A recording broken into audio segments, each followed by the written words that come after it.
ride it the Southern band. Charges on the beat.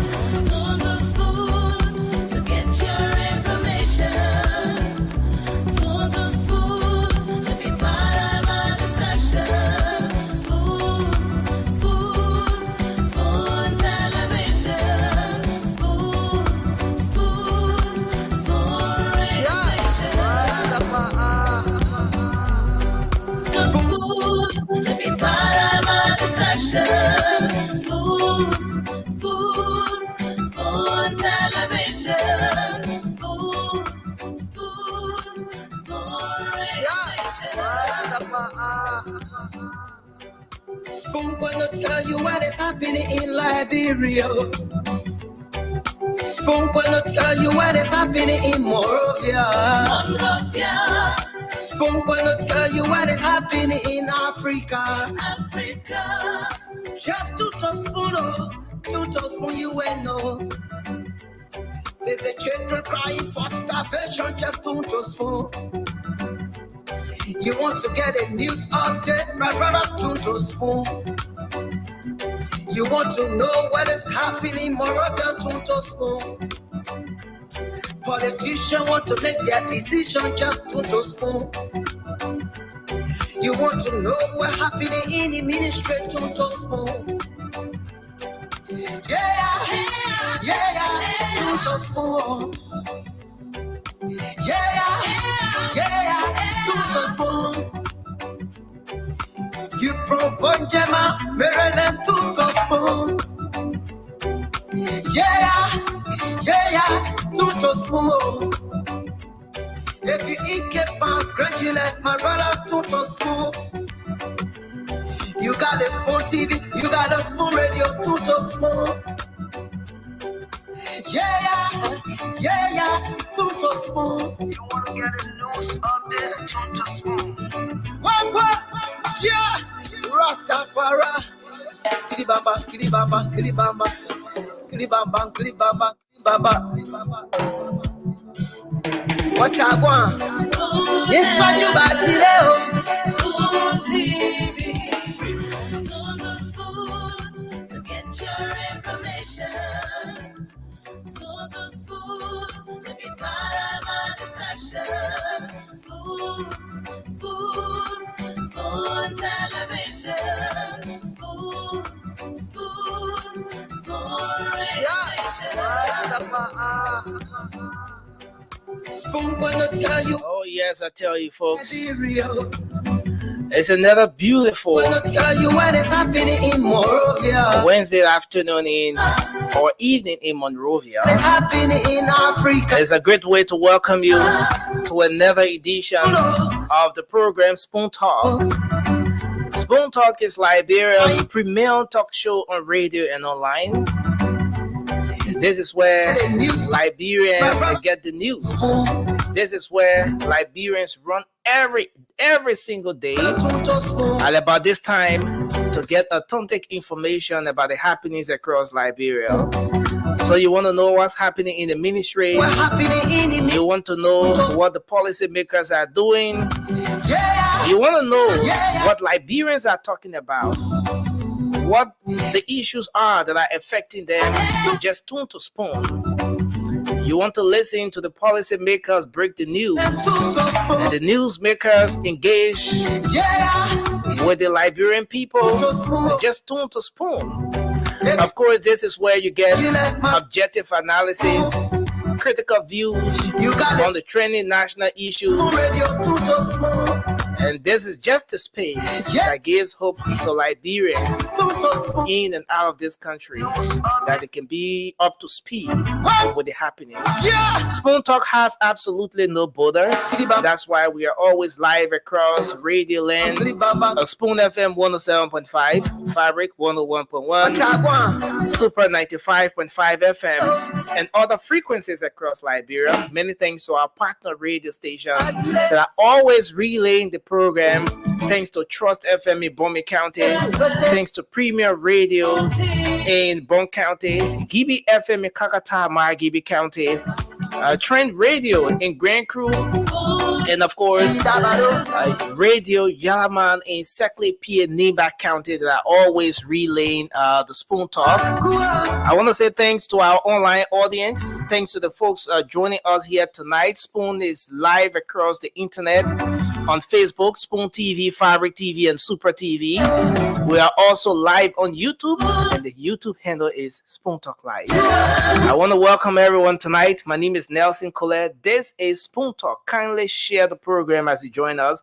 This is one edition of the program you can't afford to miss, heavily loaded. Let me bring Mr. Dwalu on tonight. Mr. Dwalu, welcome to the show. It's good to have you on. Nelson, thank you so much. It's good to be on.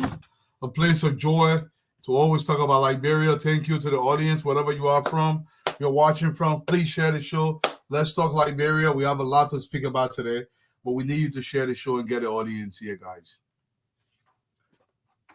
Oh, yes, definitely. The folks are here tonight. Liberians are trooping in from across the world to join Spoon Talk. Yes, and many thanks, as we always say, to our partner radio stations who make it possible for Liberians in Nimba County, in River G, in Sino County, in Grand Cape Mount, in Bombing, across the 15 counties of Liberia.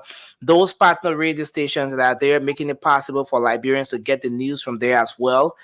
And yes, our online audience, Mr. Dwalu, the comment section is a whole community all by itself. The people have their own show there, the agreements, the disagreements, and sometimes I enjoy the way they go back and forth with each other in the comment section.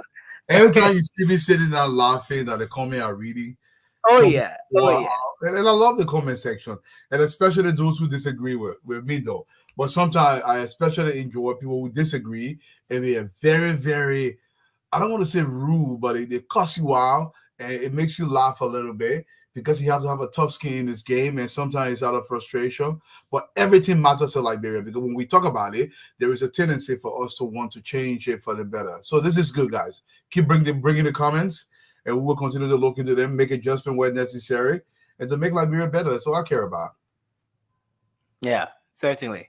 And it's that space where everybody get to express themselves. Most times we open the lines, we want people to express themselves. We like, what's on your mind?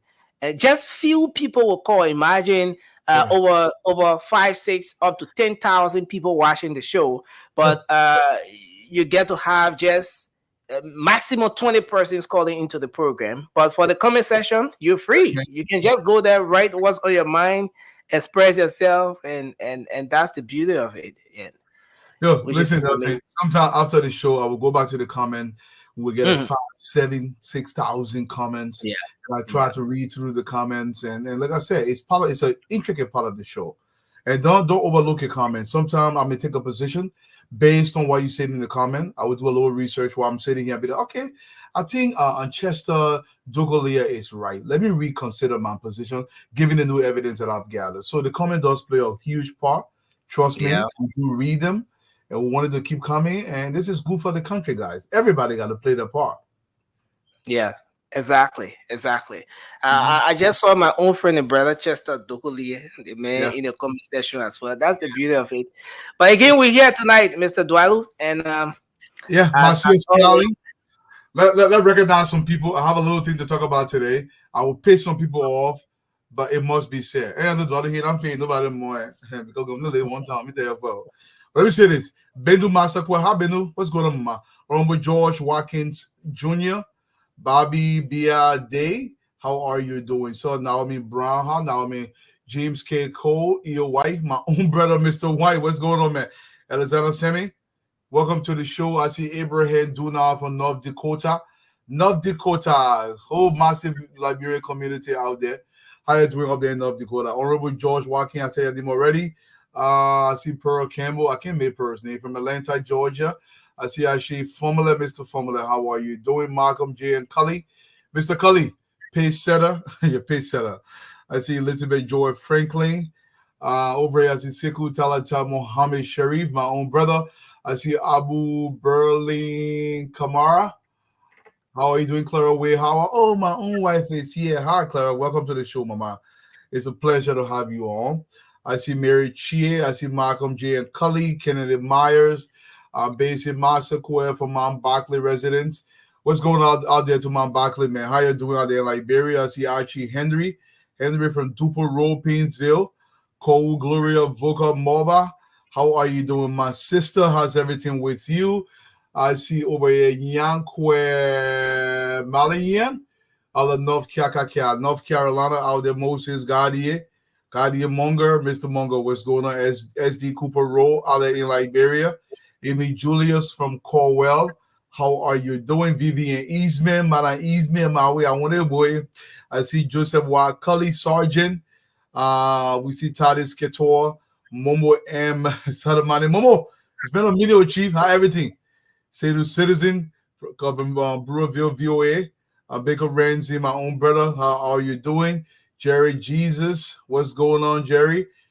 Christian Tanumu Toe, how's everything with you? Ibrahim Dole, Mr. Dole, welcome to the show. So Moses Dube, how are you doing out there in India? I see David Akwala, Mr. Akwala, welcome to the show. Jose Yima, I see Melvin Davis, I see Jay Alaska S. Peter, welcome to the show. I see Tanu Zize, I see Daniel D. Selu, Follow Samalu, Evelyn Davis, her family of Evelyn Davis. I see Rogers, Abi, and Carmel from CSA. Let me see, Saving Grace, Saving Grace. Darlington Dolope, Mr. Dolope, welcome. Jared Dobley, Ablion, I want him way by up. I see Edward Hoff, Mr. Hoff from 10,000 Lake State from Minnesota, Minnesota. What's going on out there? So Nelson, man, other people come in.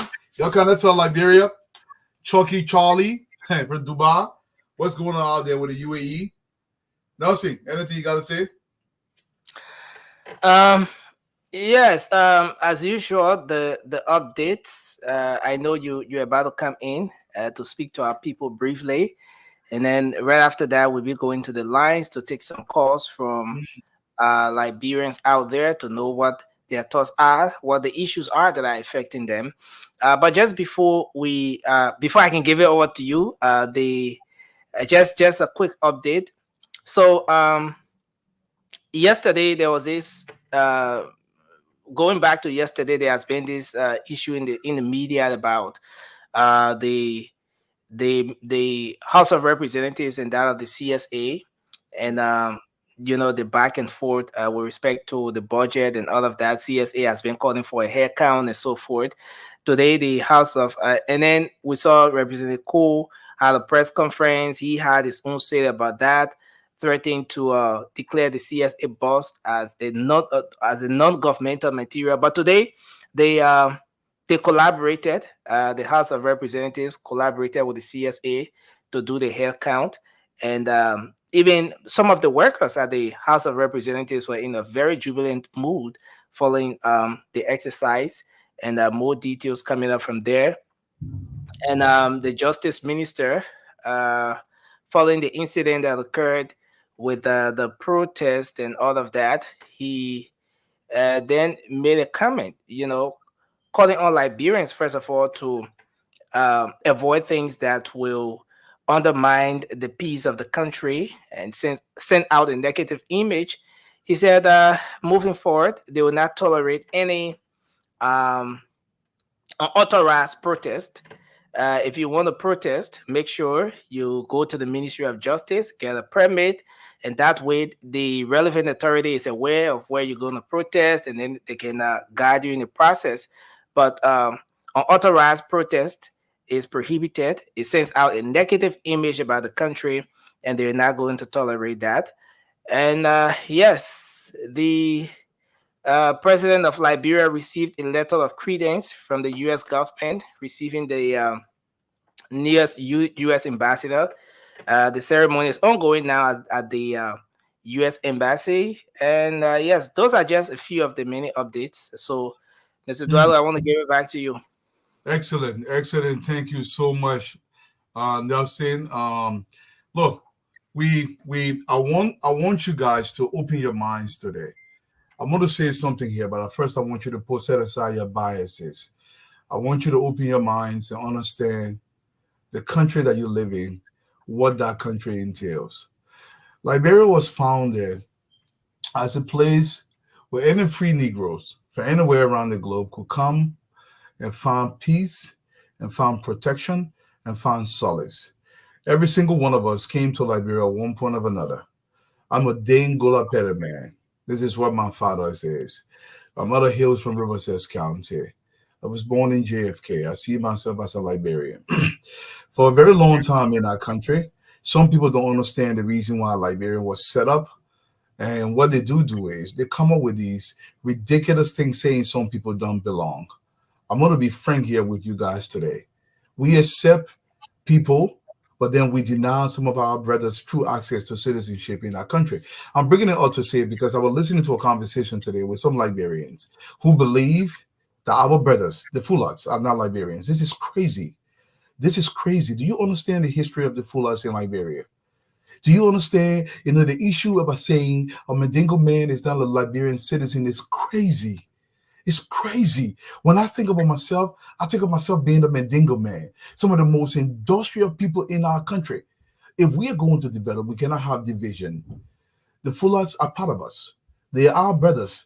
They are as you are yourself. Sometimes I don't understand whether we understand the history of this country. This is not a country where it's divided based on the 16 tribe. Anybody from anywhere across the globe who is of Negro descent can come to this country and become a true citizen. Do you know we are alienating some of our brothers because we believe they are not entirely Liberian? Why do we do this to ourselves? The Fullers belong like the Lomans. They belong like the Kisi, the Golas and the Grobos and the Medingos and everybody else that belong in our country. As long as they have their loyalty to Liberia. I want you guys to go back to the history of Liberia and see the lineage of the Fullers in our country. They are Liberians. If we are going to develop, we cannot leave out anybody. We must be a society that is entirely inclusive. 100%. I'm saying alienation. There is a Liberian that went to get his passport because his last name is Jallo or Ba. You deny him. This person was born and raised in Liberia. Everything about him is Liberian, and you are going to deny him because you believe he does not have the name of a Dwalu or Kekula or Flomo. Something is inherently wrong with you. You don't understand the history of your country. I want us to teach this history back in our schools to understand that when you see yourself as a Loma man, you better see yourself as a Mandingo man. You see yourself as a Gil man or a Don man or a Mana man. You are a Liberian citizen first. There's division. Look, if it's left with me, there will be no sort of tribe. Even though I celebrate our tribes, there should be no sort of tribe in our country where it creates division amongst our people. The Fullers equally belong 100% as much as I do, much as Nelson does, or any other Liberian for that matter. We have to stop this. We have to stop this division because it adds nothing to the society. If a man or woman is born in Liberia, I don't give a hoot about his heritage or where he hails from because each of us hail from somewhere. And you tell that person because his name is Ahmed Diallo, my childhood friend. We went to kindergarten together, was called Ahmed Diallo. And you tell him he was born ready in Buchanan, and you tell him he's not a Liberian citizen because he has a name that you do not, you say, oh, it's not Liberian. You want to tell me that John Brown is a Liberian name? Are you willing to tell me that Mary Dennis is a Liberian name? Are you truly going to tell me that Washington Jackson is a Liberian name? And you were going to alienate a Diallo or a Ba or a Mohammed because you believe they do not belong? There is something brewing here. You have to read history. When you create division amongst your people, what you are doing, you're saying that society is not going to develop. I want Liberia to develop.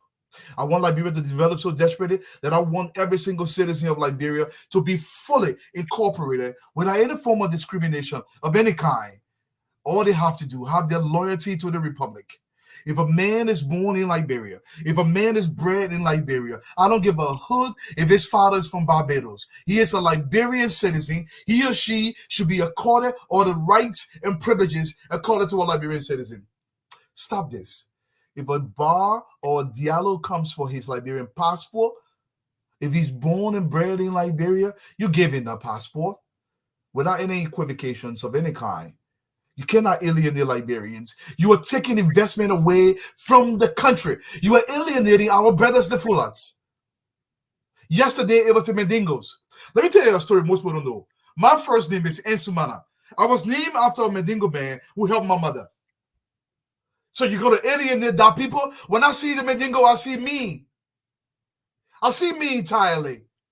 People believe my son is named after me. No, he was actually named after Ensumana, the man after whom I'm named because he helped out my mother. And sometimes you guys, you sit there, you don't understand the history of your country, and you fragment the country on tribal lines, on lineage, on the basis of, oh, he's this, he's that. They are Liberians. They were born in the country. They were bred in the country. If you alienate them, you're destroying this country. Anything that destroys Liberia is the enemy to me. I don't care how anybody feels about this. In order to protect this country, we must protect every single one of us. We must protect people who consider themselves Liberian, who are born and bred in the country. They have investments in the country. They are developing their country all across the country. And then you want to alienate them? Almost everybody who's watching the show has somebody who's out of a Fulani lineage, a Medingo lineage, another lineage. We're born with different kind of people. And then you tell somebody they are not Liberian because their last name is Ba. Really? Are you crazy? Is something wrong with you? Across the border in the Ivory Coast, they fought a war because some people in Ivory Coast believe some of their brothers did not belong. This is crazy. We must learn from history. If Liberia is going to be whole, we must fully incorporate all of us. All of us. People, there are 3-4 generations in the country. 3-4 generations. And you tell them they are not Liberian. Something wrong with you?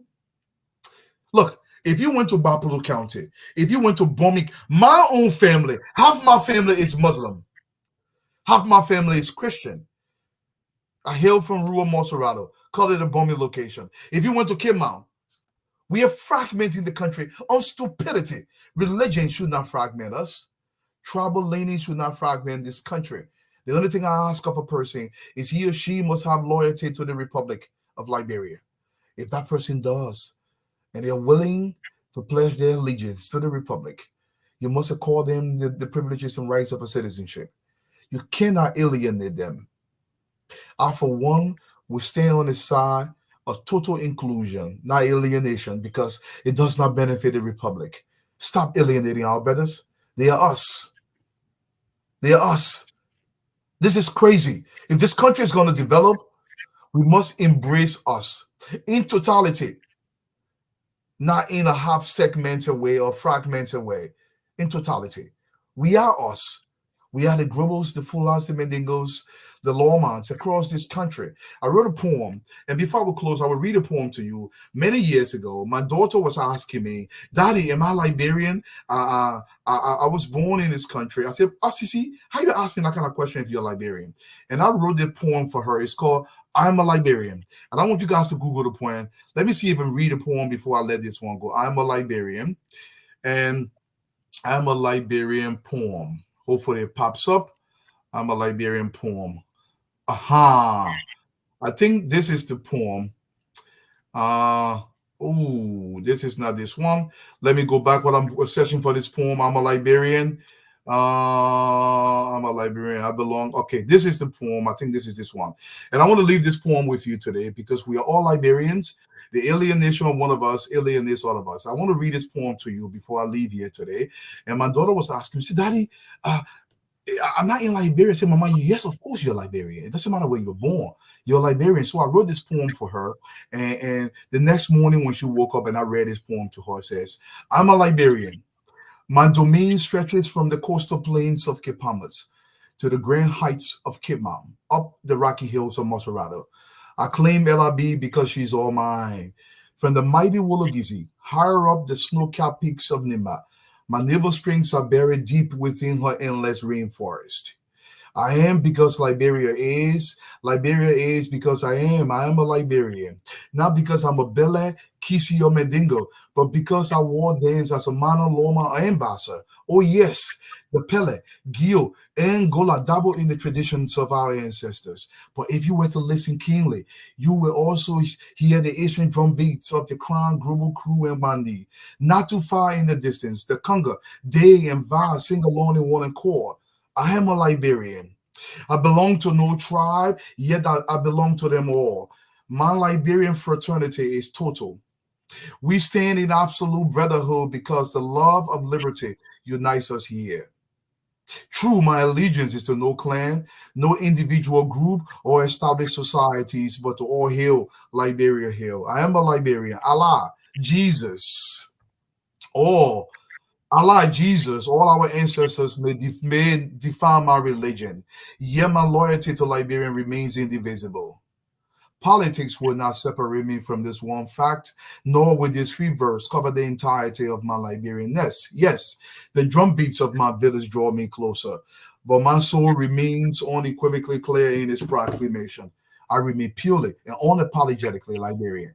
We are all Liberian. We must continue to push to hold the cohesion of this country together without separation of tribe and religion. Liberia must be made whole. We cannot alienate one of us because every time we alienate a Liberian citizen, we are alienating the rest of us. The rest of us. Total inclusion, gentlemen. Total inclusion. Liberia must develop, and it takes all of us to do so. Nelson, it was a pleasure. Wow, thank you very much, Mr. Dwalu. Again, Liberians across the world are inspired as always. We are challenged to think beyond ourselves for every time we listen to you, and you just put it right. Unity is the way forward, and I want to say thanks again tonight, Mr. Dwalu. Mr. Fadiga, welcome, sir. Thanks. I was listening to Dwalu there, man. I there's no way to disagree with you. I have been victimized by what you're talking about, so I do understand what our Fulani brothers and sisters are going through. The other day, I think some of them misunderstood me when I spoke on that tribal issue, and then, but I was able to talk to a couple of the leaders. And like, hey, that's not my aim. I've been victimized. I go through the same thing that you went through, but it's not unique to Liberia. It's something that happens. You just got to educate the people because look, what the Civil War did was they put Liberia in all kinds of directions. There will be Liberians that will have Scottish name, British name, Australian name, American name, typical Irish name, because we are all over the world, and I think it's just about educating the people. Immigration in the past and even now, they use your surname to determine your Liberianness. Lineage, yeah. And one of the things that used to bore my blood is that we do not do a good job of keeping record. So, like I told you, I told you the story of my little brother that had a birth certificate from way from Firestone way back. He was born in 85, way back, and they couldn't honor it because they have changed. Every government they change things. Look, I don't even know what I put it, but remember, I think it was around 85 when Doe brought that national citizen ID card. Yeah. I think it was up to recently. I just came finding I had my national citizen ID card way back. I remember when I was small when they brought that identification card, and somebody wouldn't, we do not keep track record of there's no uniform documentation, story, or archive here that people can go back to. You go back to the some people will go back to the even for passport renewal, immigration asking you a question that you were asked 10 years ago because you buy or probably Fadiga, maybe Fadiga is the household name, and so people don't question me as much. But it's wrong. I think it's some level of ignorance, it's some level of damage system that need to be fixed because you can't keep doing the same thing over and over. Why when I talk about Liberian passport, nobody asked me a question? No, because you dwalu and that's how it is. Look, and the sad thing about this, plenty of our people don't know that this thing happened to other Liberians. Yeah. Most people don't know. They just say, look what happened to Amin Moda. They were asking Amun Moda during a confirmation hearing his Liberianness. Born and bred. People do that here. And other people don't know. Look, growing up, I really didn't hear too much about tribe. I don't know, maybe the older folks used to hear. I didn't care too much about my friend's tribe. We all play arcades, we went to school together. When I started to get older, and one or two times I went in the rural area, I saw how people were stopping people when they say Mamandi or this other name, then it will stop you and you have extra scrutiny. One time I went to Uganda, back in the days, I think it was 97 or something. Coming back, you'll see the people will be asking you, so I'm like, why are they asking people? Why are people paying extra amount of money because they got certain names, certain things? And they don't want to know the immigration officer that how they can know who something. They did it to me. Look, I went for my birth certificate to but then it used to be right here, right? Bapas. Yeah, registration section, yeah, the vital statistics.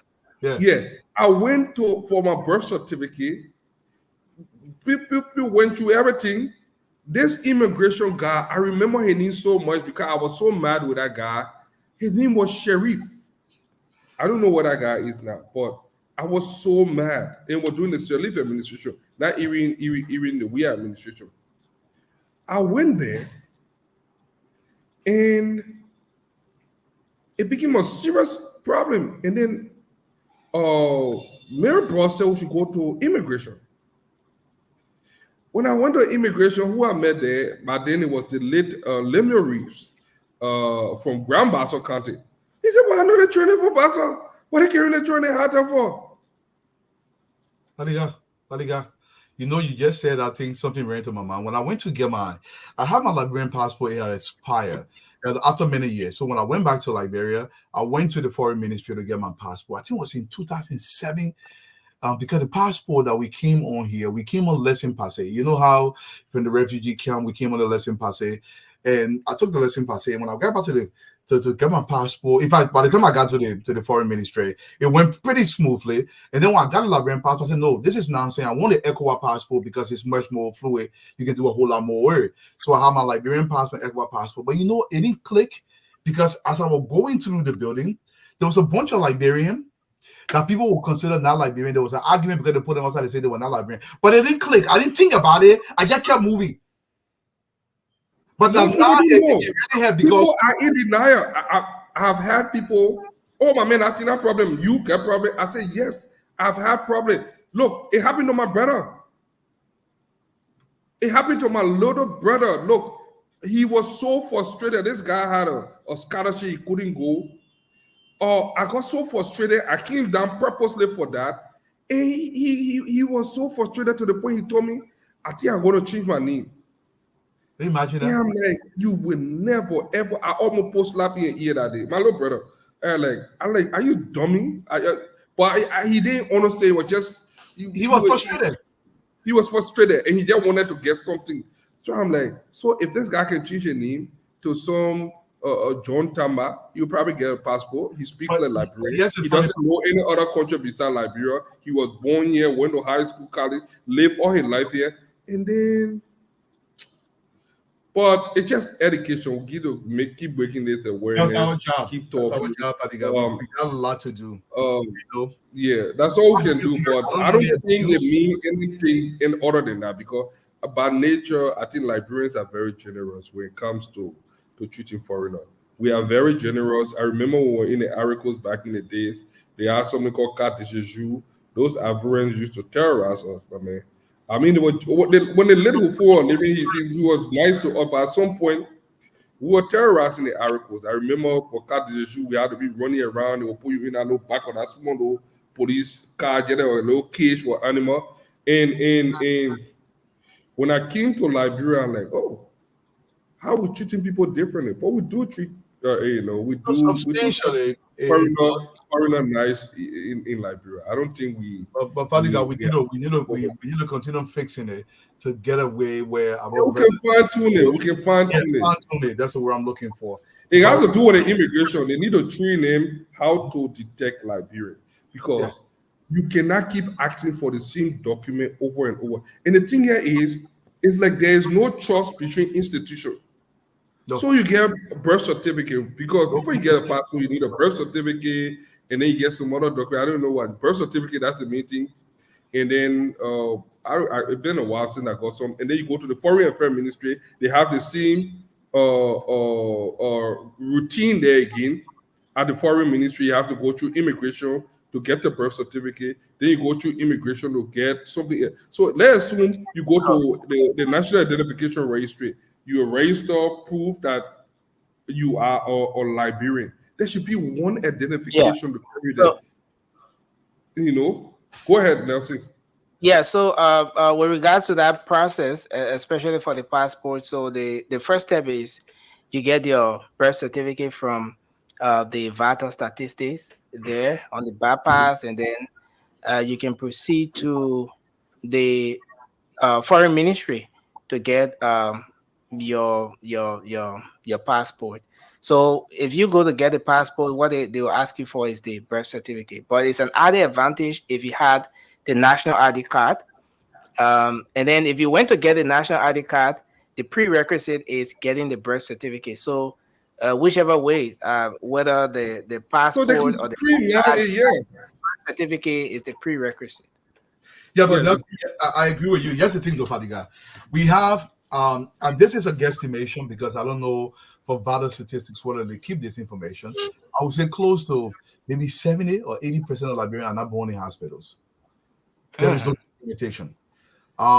If it's just most recently, people are being born in hospitals after 1980. But before 1980, most people were not born in hospital unless you're a lady. Midwife, and there was no birth certificate of any kind.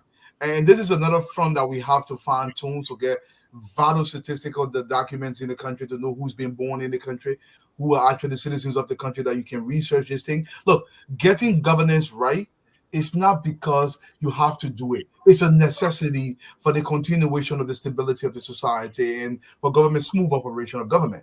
Because if you don't have the value, I don't care if somebody is born beyond resources. There should be some government statistical worker there to document that. If they take the baby fingerprint, create a birth certificate, and put it into a system.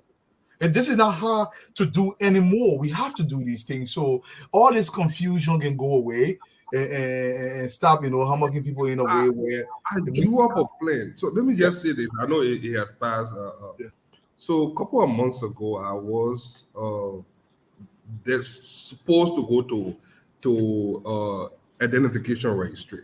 Something happened. I don't know what happened there, but I had a plan, and I think the president wanted it to be from 0 now to before you so 5 years or up before you can get that thing. And you will be surprised that most people in the rural area, there have been a lot of NGOs helping them with that document.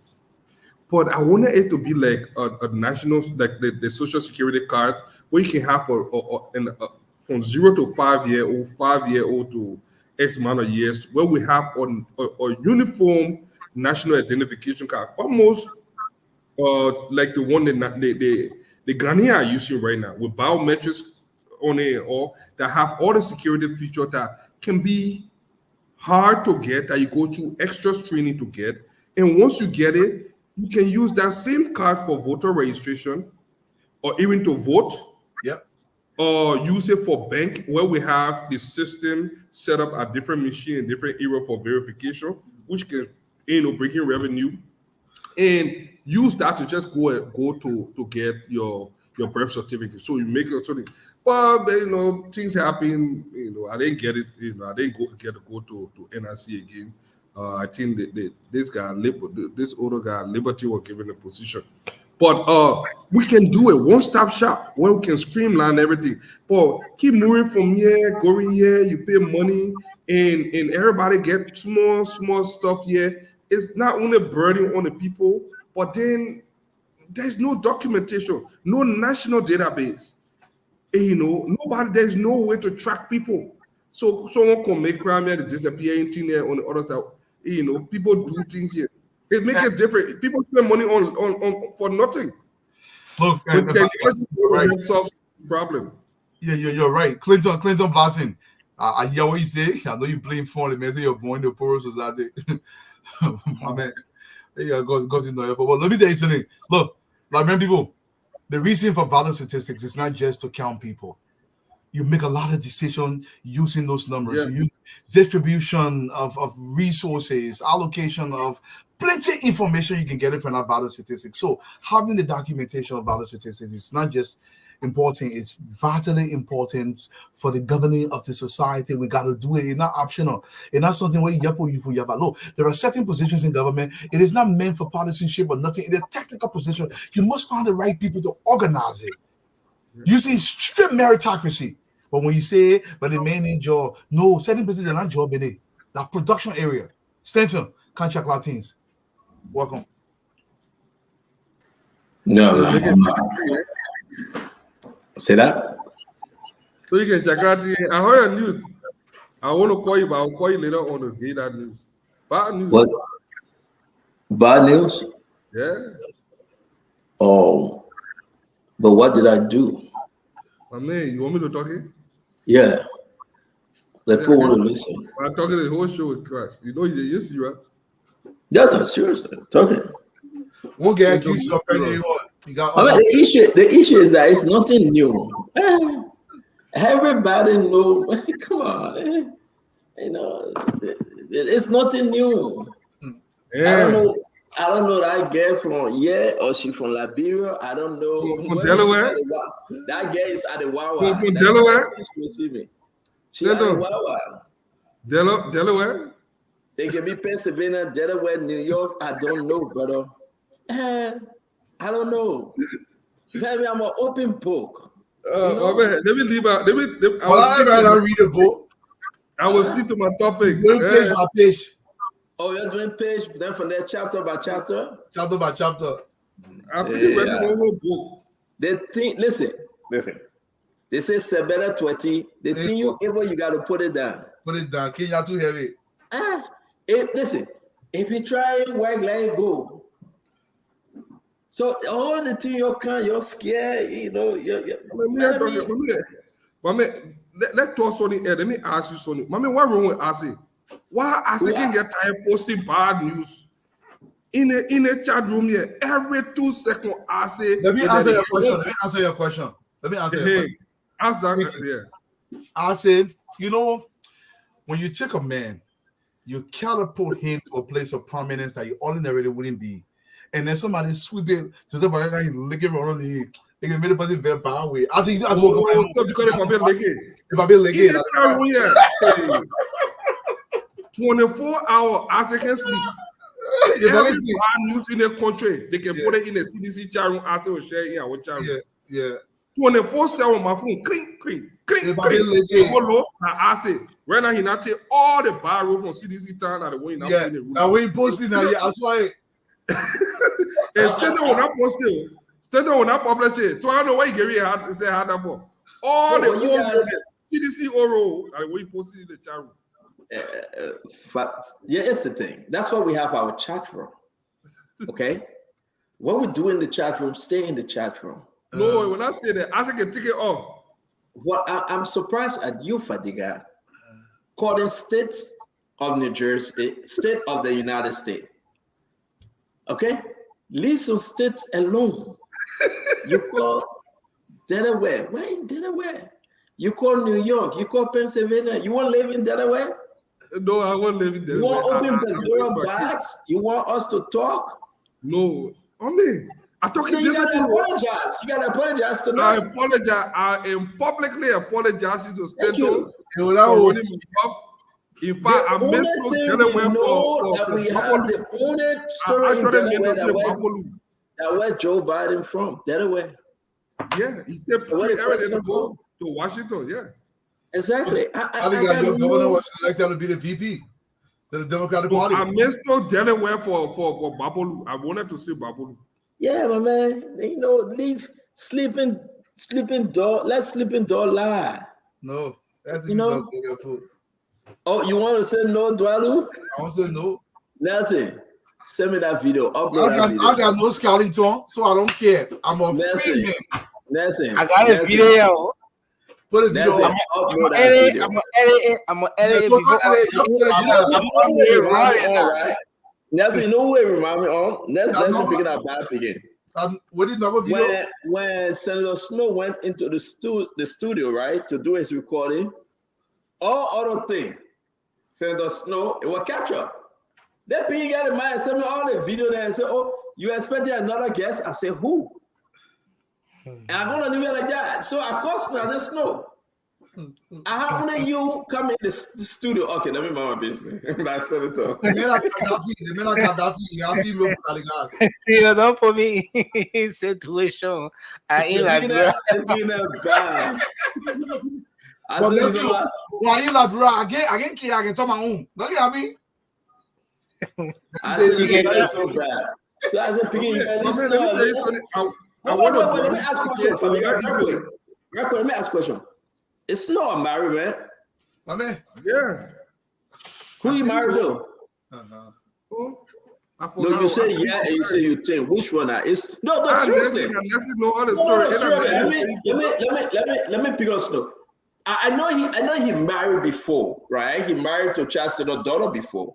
I think he married to the current Chief Justice before. I think they're not together no more. But is he a married man right now? But I asked the question this way. You see the be where No. I think he married someone from ECOWAS Parliament. Strategic marrying. Oh yeah, you know that. It's not there. It's not smart. But is he a married man right now? Can somebody answer my question? Is Snow a married man right now? Edwin Melvin Snow Jr., my own friend. I think he married though. What was Sir Joseph? Is Sir Joseph a married man right now? Is he a married man? Married, yeah, I think Sir Joseph's married. To who? Sir Joseph say he married. To a woman? No, Sir Joseph ain't married. Maybe Sir Joseph married. Sir Joseph is not a married man. That I know.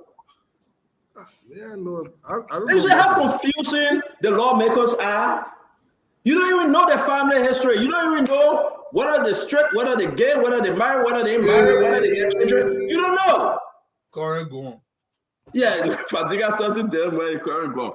No. The Liberian people need to know which one. I mean, we need a record. Sir Joseph, is he a married man? I think Sir Joseph is married. Is it Tomofa? No, not Tomofa is married. No.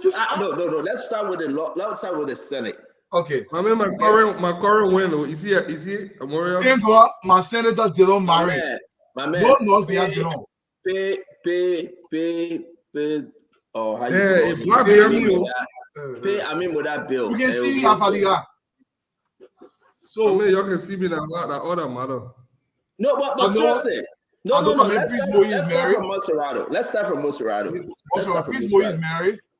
No, but you going for all the way in Boncante. Let's start from Monserrato. Okay, Monserrato, Dillon. Who Dillon married to? I know Dillon is married. I don't know where to who. To a woman. But I know that woman, man. They don't know that he get married to a man. They don't marry a woman. I said, what a woman name? They're married. Mrs. Dillon. No, my man, but I don't get it twisted. I know they don't marry. I know they don't get. They don't wife's name, man. I beg you. They don't marry over 20 years. They don't wife name Sadio. Okay. Yeah. Besides all the other women there, that one we know, right? But only they don't wear. Only wear I got. I don't have nothing else. So I do say. No. Wait. So they don't wear this Sadio. That is what I know. Going all that one I know, right? Besides that one, all the other things that he can hang around with, I don't know them. That the official one said deal. Jero is straight. I told Jero. I can put my name on chopping board. Jero is straight. But move from there, man. They don't that woman like that. You say you straight. But move from there, man. I can put my name on chopping board. But move from there, man. They don't that woman like that. You say you straight. So that pass Delon and Monserrato. So we check Delon all. They don't marry to Sadio, but we're not counting all the other things that he got. Only his married, official married wife. Yeah. No, you know what? As a matter of fact, let's start with the president. The president married for 50 some more years. We know that. President. Okay. Yeah, I have never heard anything that Joseph Yema Bwaka can do on the side. You get that? He just used to pay the children school fee to go out of country to go get education. We know that. But let's come to the vice president. Why he get 14, 15 children? How many women he got? Yeah.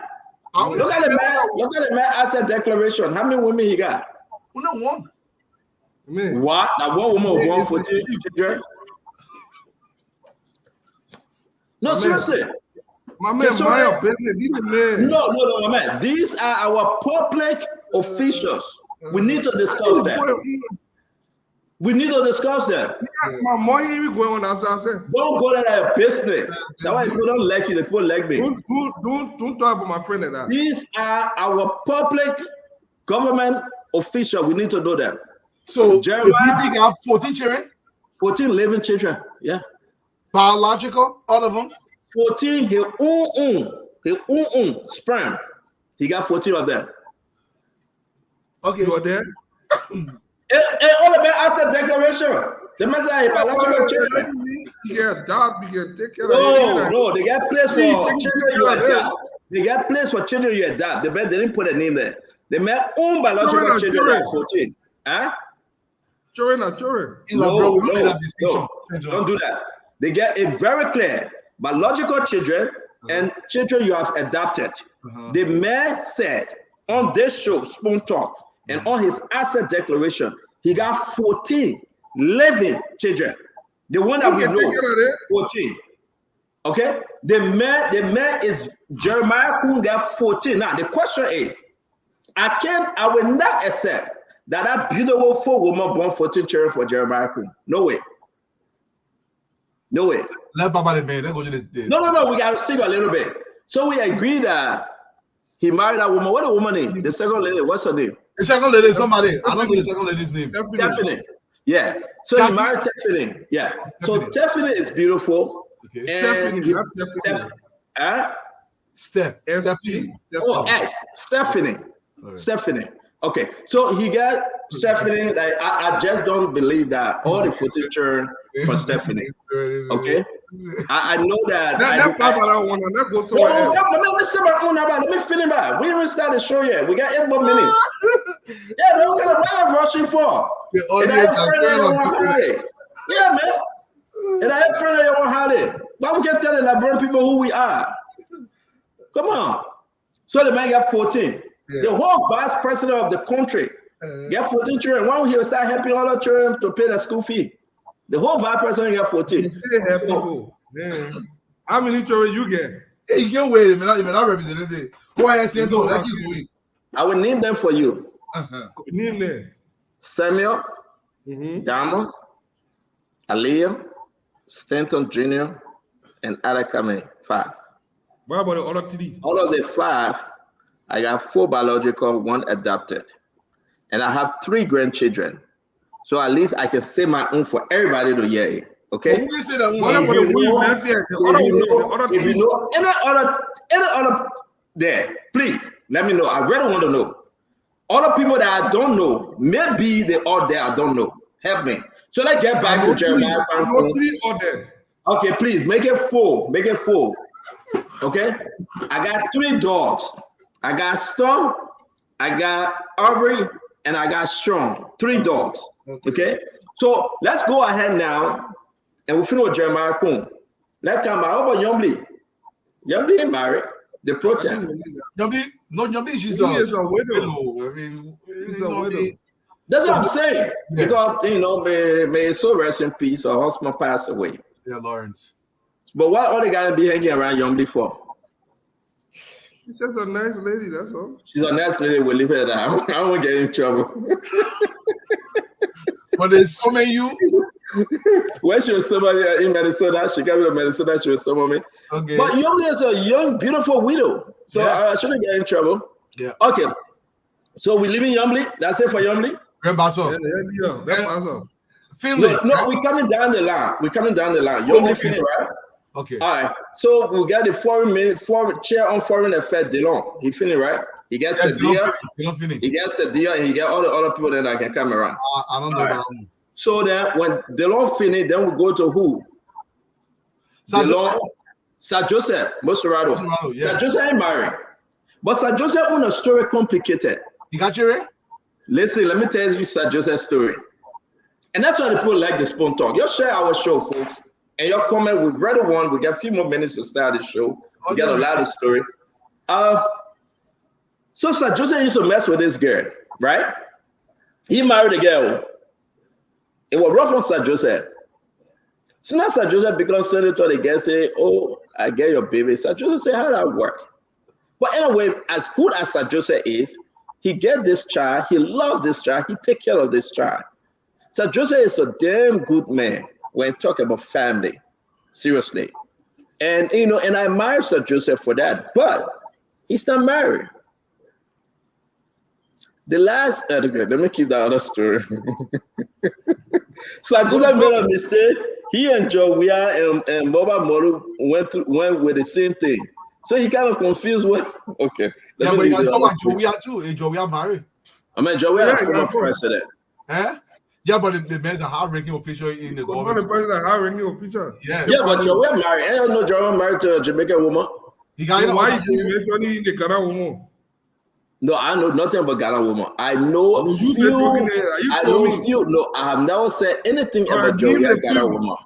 Man, I know few people Joia mess with, but I cannot call their name. One of them will dead me for life. I would never call their name. And you call that one name, she will dead you for life. So let me mind my business. So yeah. So we got Sir Joseph and Bason got Finley in Grand Bassa is married. He's married. Finley's married, right? Okay. Yeah, Bason got Finley. My Gibby. Yeah, Bason got Finley is married. What about my Gibby? I think my Gibby. Nukwe is married. Nukwe is married. And how you call him? Nathaniel McGill. McGill's married.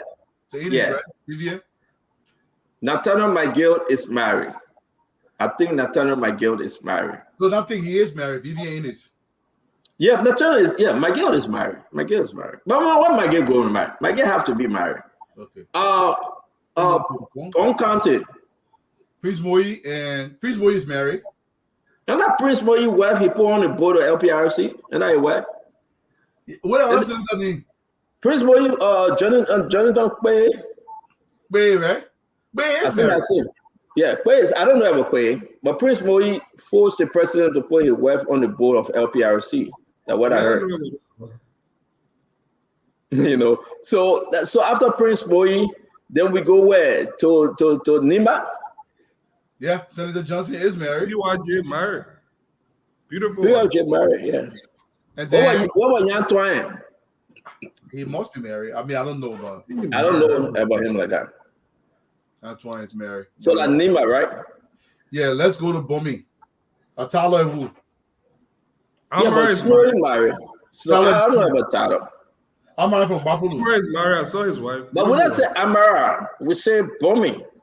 Bomi is Tala. Yeah, Bomi that Talo and Snow. And Snow. But Snow say he ain't getting married again. He said he's done with that thing. But he just sent me a text. Yeah. Tyler should be married. Tyler is married. Yeah. I don't know about Tyler, man. Botokana is married, I believe. She married to the saloon. She married to the guy, the former ECOWAS soldier guy. That's why I'm making Paul Kennedy vest. That she married to the guy, the former ECOWAS guy. That what Paul Kennedy said. Botokana married to the former Ugat. And I think this guy married to Amara Kone, right? I don't know Amara's wife name. No. I don't know his wife's name, but I think Amara married. Somebody say Tyler is married to Howard Morgan. So let's go into Kidman. What about Kidman? This woman is married. Deborah Vabla, she married. I know that. And what's the other senator in Kidman? Took out on Sherman, what his name was. The new senator from Kidman. I forgot his name though. Somebody help us. Deborah, the new senator. The other senator was in new. Then after that. Deborah was the new senator. Deborah, I don't know. I don't know the other senators. Francis Dopu. Not Francis. Francis is not from Kidman. No, I think from Francis Dopu is from River G, I think. Not River G. River said River G. Somebody said Simeon Taylor. Simon Taylor, yes. Kidman, Simon Taylor. Yes. Is she married? No, the one thing Simon Taylor doing is go beyond the Chinese people there and dig their gold. That was what you're doing. We're going to stop here, folks. Our time is up. It's 5 p.m. here Eastern time. It's 9 p.m. in Liberia. We got a lot of story coming up your way today. A lot of story coming your way. It will hit you. This will surprise you. I think, Mr. Eduardo, you're about to get angry. No, I'm not getting angry. You know what the Chinese people taking away from us? Fadiga, you know the mineral that these Chinese people can put together to face cell phone, the mineral that they can put together to allow the plane to fly, titanium coltan, that's the name, titanium coltan. It's black. You know what they're doing? Who gave you that thing before to carry to the I'm going to shake the nation tonight with that information because the Chinese people need to be deported immediately. Those guys that are mining unlawfully, they need to leave the country called Liberia. These guys since 2020.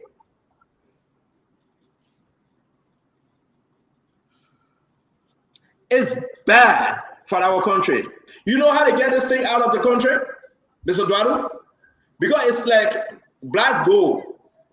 So they came with the idea that they're going to grind it and turn it into powder, into sand.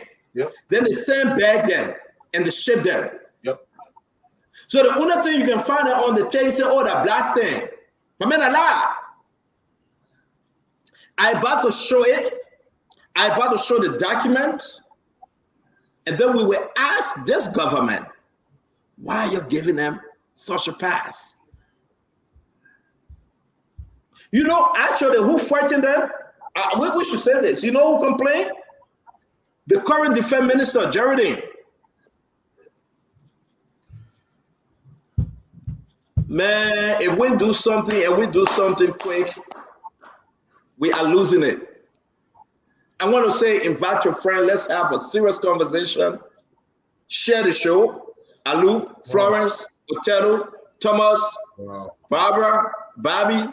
Share the show. Stephen Grams.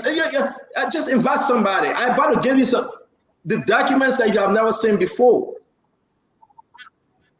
And then we're going to go back a little bit into the $8 million situation. The $8 million that were given to that bank. Who gave it to the bank? You got another person here. They asked me if I get no chicken. I in Liberia before I would get chicken. What they call chicken? We talk about serious issue. The man say, people, you get chicken in America. We don't raise chicken in America. We eat chicken. We go to Burger King and eat chicken sandwich. So don't take me back there. But I don't raise chicken. I get it. Yeah, but why would I raise a chicken? You can eat chicken. The chicken that I'm talking about, you can eat it. I don't good chicken. Oh, but eat the chicken. I like the American chicken. By the way, you know, the country chicken too high. It takes blood from your teeth. I like the American chicken. I don't know what I'm talking about. The man asked me, people, you don't eat chicken? I eat chicken. Well, then stop talking. Stop talking. Because that other code that you won't go there. You can eat the chicken that I'm talking about, and that's good thing. But I have our show, man. What kind of chicken am I talking about? Somebody help me. No problem. So what kind of chicken is that? Labrador chicken. No, I don't eat the country chicken. No, I don't like it. It's too hard. You had the CC? Yeah.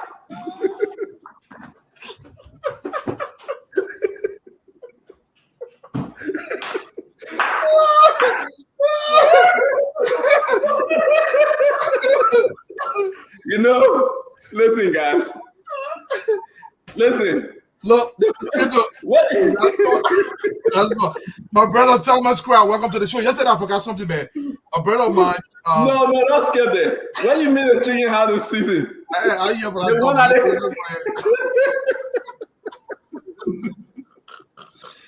the one that is dry. Have you tasted the smoked chicken? Yeah, Baba. Say that going from me. No, smoked chicken. No, I'm trying to do the show. Then Fadiga brought me back. Have you tasted the smoked chicken? The one that they can smoke and put the pepper and thing in it. Yeah, I believe so. Dalu, is it hard to season too? My man, leave me.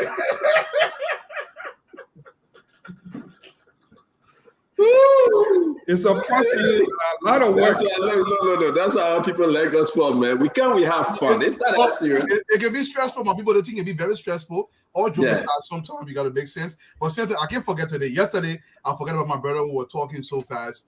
My brother, Sergeant Francis Tembe. Yesterday was your birthday. Happy birthday. He's serving all the way out there in Cuba. Your sister, Siata Tembe, as well.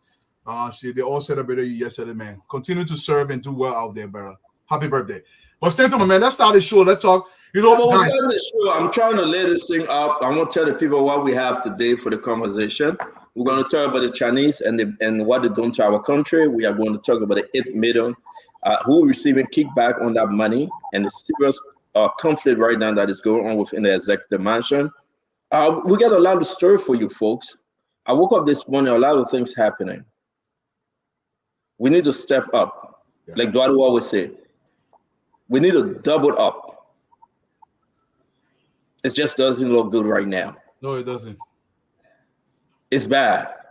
The lawmakers and Josiah Joker, they are fighting because Josiah said, I want this to be done like this. And Funati Kofa, J. Mervyn Cole, they all say, no, we want it done like this. We got documents to show that even some people don't go to work, but they're still receiving money. I mean, it doesn't look good, folks. Your big son crying in the background. Who? Acid. Which one is Acid? Joe. But that Acid don't come on. Why he's not coming on? You see in the place that complaining? He complaining where? He's not giving you a in the chat room. Say let me go to that show. I'll be ready to jump in the back. In fact, I told you but I said don't come on the show. Maybe let me leave the conversation though, because I said don't put him roll up. So here's the issue. We're gonna have Acid though. I mean, I'm not gonna bring Acid Val on the show. He crippled. He got a neck problem. Yeah, this is not exhibition for accident. You want to spy through the woman window or husband be you. Then you can't show your neck and say your neck hurting. We cannot keep you. You sick. Go home and rest. We're gonna bring Mame. Mame is getting his driver lesson. He forgot his driver lesson expired, so he's at the motor vehicle. Once it is done, he want to come on the show. We're gonna bring everybody, and I'm surprised, folks. Glennie left her house to go to Paris, right? We think that Glennie going on the stadium to watch the children running. Glennie sitting in an Airbnb or hotel watching the Olympic on TV. What sense that make? You went there to go in the stadium and see it live. But Glennie is sitting home in Paris, France, and watching it on TV. So you go out, just stay right here and watch it on TV. Eduardo, is Glennie okay? Yeah, is in Paris. Thank you. Yeah, but if you can go on the field and see it live, why are you here making big money? I understand that she went to meet her ex-husband for them to make up or something. I heard that. I understand that. And I understand that she loves her son. Her son will not be running till tomorrow. And we can announce that today, Family came second. Great. He came second. Yeah. Right. This boy going to win this thing. Joseph Family going to win this thing. He could run a hell tomorrow. He will win this thing. I got faith. I saw that American kid. I think he came close. He came very close. The only thing, Family shouldn't eat anything. The coach should keep him apart from all other country chicken or American chicken. He shouldn't eat any chicken, and he should get ready to run a good run tomorrow. But how can Glennie travel? Went on Facebook, posted and said, I'm going out to see our children. And she's staying in a hotel watching the same thing we're doing here, watching on TV. What the hell son of you going, Glennie? I never see a cheap Basel woman like that. Seriously. I heard that the Basel people are cheap, but not Glennie, man. You're not cheap. Somebody need to tell her that I say so. You know, but welcome to the show, Ava. It's good to have you. We'll not discuss your issue, but we say welcome to the show. Guys, let's do our opening round to people for us. I have to defend my cousin today. Well, it's not important. She can defend herself. You guys can start with the cousin issue after you grow up. You do what you do, then you say your cousin. But it's negative. Can't get in the talk. My man, the way you let gossip, nobody want you with the gossip. My man, profile them. You say something that is profound. Let's visit it. If you went around the Weatherspoons, the Dennises, the Morgans, cussing this, cussing this, cussing this, cussing this, what was going on, Stanton? Oh, well, my father told me a lot of story. I got a cousin called Jarvis Weatherspoon. He was a protocol during Madam Salif's time. People know him. Jarvis. That was my schoolmate. That was my schoolmate. I see them here. Right. He's here now in America working at the UN. But he was a bad boy too. And, you know, so we're going to leave it like that because you got to leave it in the family. But when you hear them saying, my cousin Stan, cousin this, cousin that, be careful, be careful.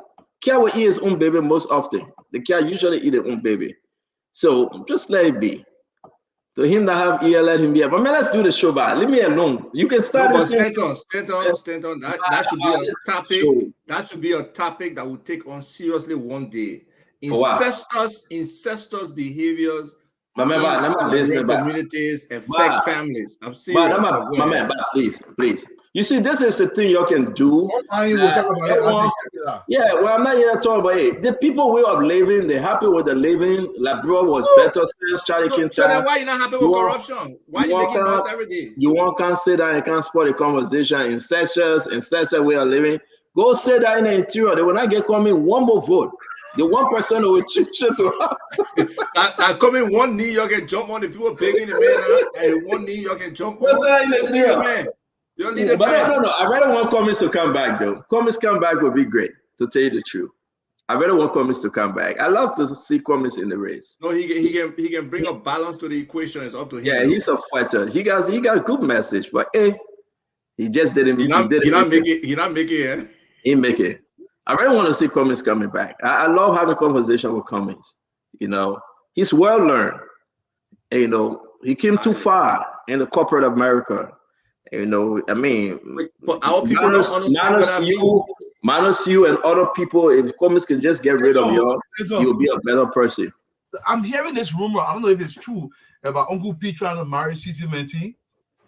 I don't know, man. I don't get into the Charles Robert conversation. I don't No, know. but I have my kind of show. Somebody told me to talk about baby mom, baby pop business, and you are leading the conversation. So I said, well, let me hear it. No, nobody talk about baby mom, baby pop. But let me say this to you folks. Let's get into the conversation. Mr. Duarte, what's your take as we start the show? Hey, I mean, not much to talk about. We're glad, guys. All joke aside, let's get back to the real topic. We got $8 million that's gone. About to go. We need answers towards that. We understand the House of Representatives are making a lot of noise, but the CSA still has to do their job. For me, I will continue to push that the government has to do something about employment in the country. We are forgetting about this. For the Liberian family to hold, these men and women must go to work. The school system across the country needs to be addressed.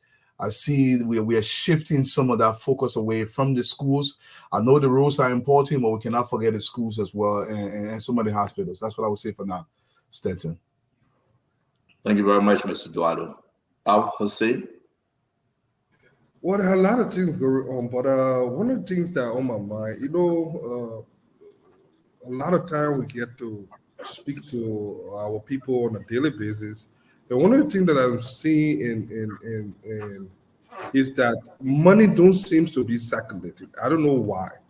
The budget was passed a couple of months ago, but money is a little tight.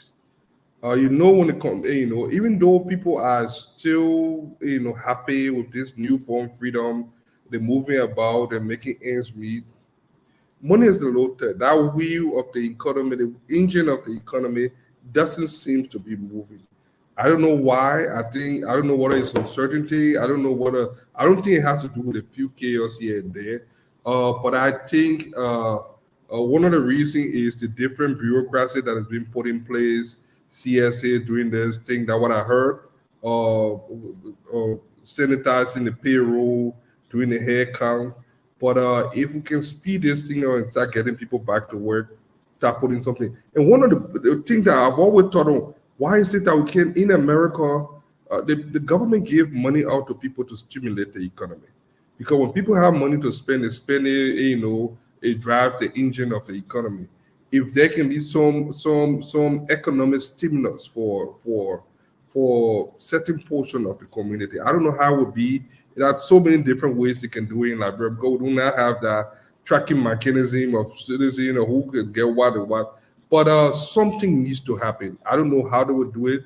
Those you financial and economic experts can think about it, but something dramatic needs to happen to stimulate the economy, because I talk to people every day. It's hard. It's hard out there. Food insecurity is a big problem in Liberia. A lot of people go to bed hungry. If you're out there and you're interested in doing anything for your people here or doing any non-profit something, think about feeding people. Yeah, you get a lot of blessing. People are hungry in this country. I just thought I would share that today. Thank you very much, Adam. Ava? Ava, you're muted, sir. You're not coming with muted again? Somebody needs to talk and just mute me because he think I can talk. Everybody should be muted. Then when we're speaking, we'll mute ourselves. Okay, sounds good. Yeah. The issue of these banks and the issue of monetary economics is so critical to our country. Every time we talk about structural adjustments and stuff for the IMF and the World Bank, but when you look at some of the others that have been done, for example, the Crow report, and see the recommendations made for the central bank and the level of efficiency they're supposed to have and operate with there, and the policy level they should be at versus the granular and commercial and individual loan level that they tend to operate at. Those things undermine the fabric of the economy, and it's important that this whole $8 million stuff and whatever other similar, bank loan or bank bailout situation is out there, we really need to focus on it. We need to unravel it. We need to get a full understanding of what was the central bank role in those bank buyout and why there's a commitment on the central bank or a responsibility or obligation or the SIB reaching out to them to pay $8 million. What's the understanding? What was the agreement? We need to understand those things. And the point Fadiga made about infusion into the economy to stimulate, the economy it can be overstated. It got to be repeated again and again. Something has to be done. We know how bad it was, but we didn't look at this government coming in to make it worse. Any government that will come in, we expected things to get a little better with an understanding of what was happening. Now we're finding out things were worse than what we thought it was.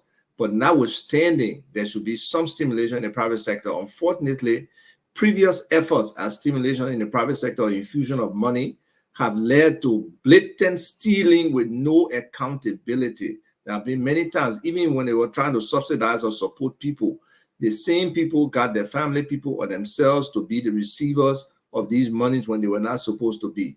So all of those things are things that we're supposed to look at to really help our people be able to, elevate themselves from the extreme level of poverty they are living in. Back to you, Stanton. Thank you. I want to say thanks to all of you. Again, we are so happy that you are joining us tonight, that we can have a wonderful show, a good program, by the way. We got a lot of information from the executive to the legislature to the judiciary. We got a lot of stories on what is happening in and around Liberia. We want to say, please, again, be part of this program. Let's thank Liberia. Let's talk about Liberia. As we love our country to build a new nation, be part of the program. What is happening in our country today is so bad, my people. And I hope this will grab your attention And I hope you will sit down, you will get out of the street, you will move around, you will go back home, and you look at yourself as a Liberian. What can I do for my country? How? When will I contribute to my nation? Just imagine, if you listen to us by the rate of the radio, tell your friend to listen to. How are you going to contribute for the better Liberia, for your children's future? Whether you're in the United States or wherever you find yourself, we should always discuss Liberia. We should always love our country. We should always try to build a new nation. Not the nation from the Tokman time to the Tober to the Do. No. We should look at what happened before as a history lesson for us to build a better and a new country. You are not a baby anymore, no. You've been there, you've done that, you have seen the war, 14 years of civil war. You know massive corruption. Madam Salib King, Charles Taylor, Madam Salib. You know what actually, what's going on? George Manu, we are not Joseph Boakai. Everybody follow the same format. They give the money to the bank. We'll take care of the poor. We'll build a hospital. We'll build a school. We'll do this. We'll fix the road. And then when they eat enough and steal enough, they go back and say, oh, but you know, we couldn't do it because of this, because of that. I will share this with you. Look at this. Take a look at this. Just take a look. Do you know what you are looking at? Invite your friends, invite everybody to take a look. Do you know what you are looking at here?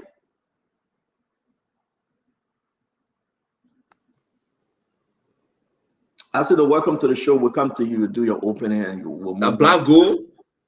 I want somebody to just take a look, and I want you to just join us to comment. Just tell us what you're looking at. They say raw coltan, C-O-L-T-A-N. I want you to go on your Google and search what is coltan. This is from Liberia. Take a look at this. Look at it. You know, they got the texture, everything. Just take a look. Ground coltan and quality tester. You see? It came from the earth, right? Like this. The charcoal. It's not charcoal. Let's sit in Liberia and we act stupid and we become mumu. And let these people come and enrich themselves and they turn into millionaires and billionaires. Don't I say I'm going to make you cry tonight. You see nothing yet. We got to open our people's eyes to the truth. Our people need to understand that when lawmakers is on Capitol Hill and getting the $200 and something thousand and they are so content, they are so satisfied. The Chinese and the foreign national, they are in Boglojile. They are in the dark part of Liberia. What mosquito eating it? Because they are getting and turning into a millionaire because of these minerals. Let me put this up. I don't know why they send this to me, but they send a little bit. I don't know why. I hope they can send me all the information. And somebody begin to help me and say, Stanton, daughter, you want to read it? And I want you to cry as you read this because you see nothing yet. No, let's go through this. First of all, before I start reading, Liberia has created more foreign millionaires than we have done in our own country to create local Liberian millionaires. Guess what the stuff on the screen said for those of you listening on radio? The report further noted that about 7 Chinese-owned companies, namely Seoul Mining Company, Up Cape Partnership Company, Godsend Group Company, Duke Global Investment Limited, Jupiter Mining Company, Able Mining Company, and Golden Hill Mining Company are involved in the syndicate since 2022 and have been illegally mining coltan in a huge quantity and smuggling it to China against the terms and conditions of their mining leases issued them by the government of Liberia. Specifically, the mining is going on in Kolawe District Number 3. It is also reported that on 25th June 2024, the police detachment in Maryland County arrested a huge quantity of grounded coltan from solar mining. The Chinese usually grind the mineral into powder and place it into gallons labeled titanium concentrates instead of coltan tatalite. Titanium is used in the production of steel alloy to reduce grind size. Not only are they smuggling, they are faking. Eduardo, let everybody get a piece of this. I know you're going to come on, but we got to educate today. If you look over your shoulder, you down what I'm saying, and you hear this service sound. Wow, wow, wow, wow, wow. Oh, who going? That the president. Wow, wow, wow, wow. Oh, who going? That the vice president. Wow, wow, wow, wow. Who going? That the president. The Chinese men are in Liberia ain't get time for your 1111. They ain't get time for your coat suit and tie. Not only Chinese, some Lebanese, all the foreign nationals. These people, I want you to understand, folks, they can drive the Mercedes-Benz. They can drive the Defenders. They can drive the brand new car worth $45,000 each. The foreign national, they're in the dark part of your country, turning themselves into millionaires and billionaires. We'll take the second line, the second part of this paragraph. I beg you. Coltan, what is important of that? If you get your cell phone in your hand, hold your cell phone, turn it around, and understand the importance of this mineral here that you're looking at. This mineral that looks like charcoal. What makes it so important? And now that they're only illegally taking it from the ground, they're turning it into powder and lying to our government and saying that just saying you left China to kind of get sand. Duadu, talk to us, man. Talk to us, Duadu. Talk to us. Oh, Stanton, I'm going to leave the Coltan story, but I'm going to speak to the Coltan story. I was fortunate to go to Cruiserville by Bensonville up there in Monrovia. And the Chinese were mining rock, the crushed rock. The town of Cruiserville literally got nothing. Look, my people, Uncle Sam have said this here before, and I wanted to listen. Hit a love the man. I wanted to listen very carefully.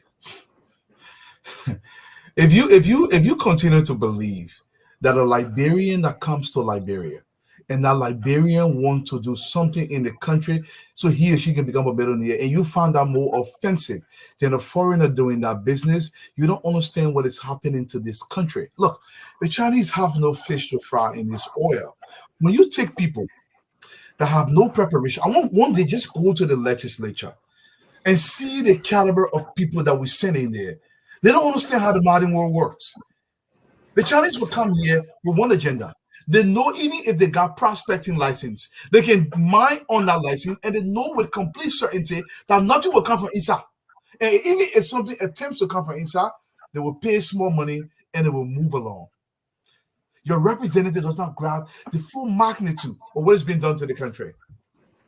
Just the crush route alone, one blade of crush route rather than $75. One Chinese truck will you pay almost $650.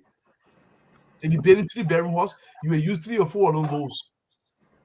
The raffle all. Thank you. The government can take $1 million and buy this machine. We start a government conglomerate and bid millions of dollars. And this is what happened, Duadu. This is what happened. You see this? This is it. You know how much this is worth? Go on your smartphone. This thing makes cell phone. It make electric cars. These things make airplane to fly.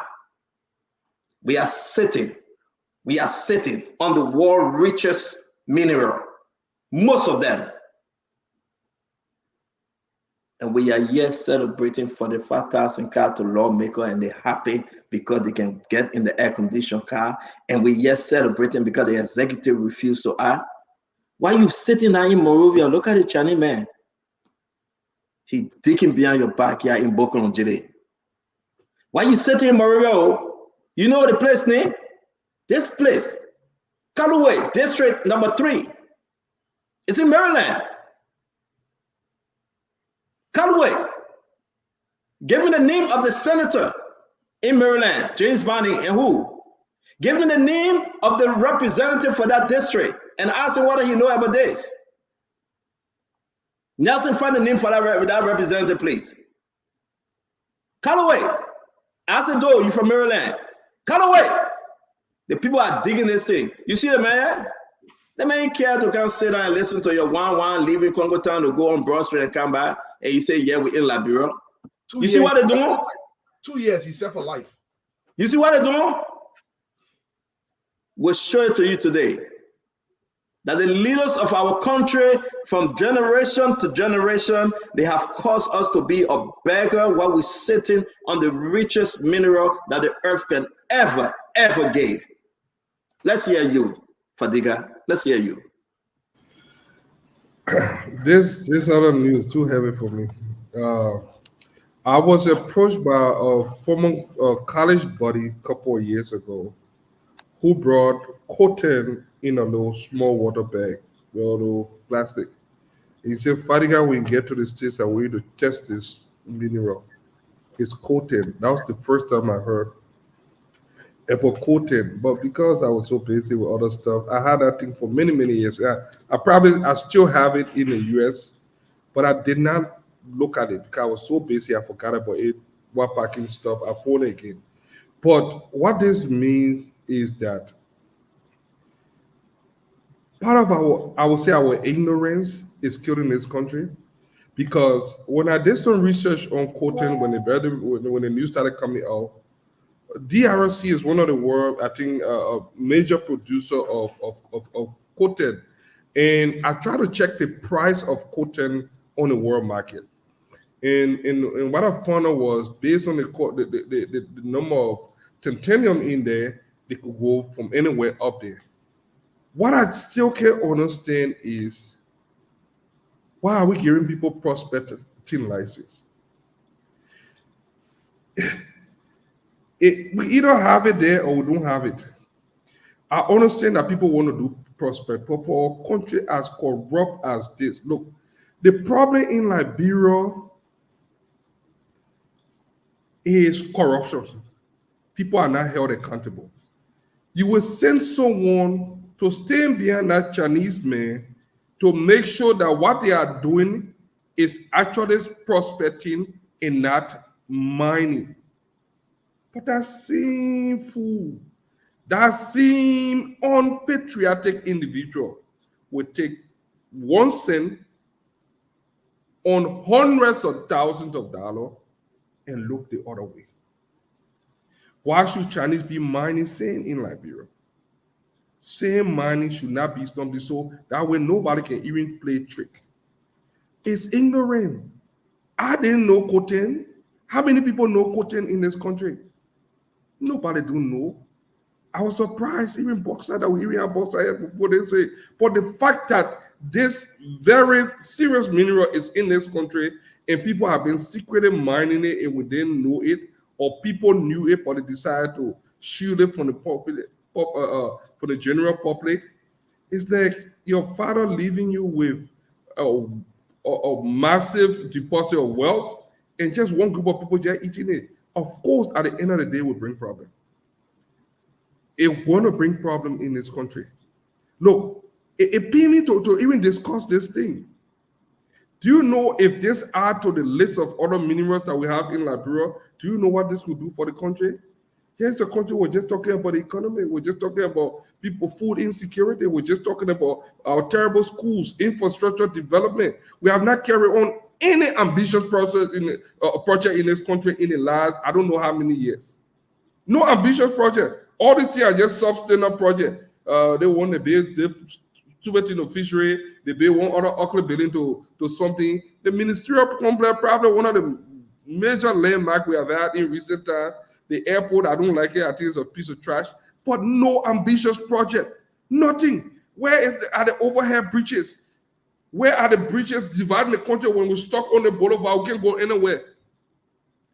None of those things are happening because of this unpatriotic thing that we keep doing to this country. I don't understand it.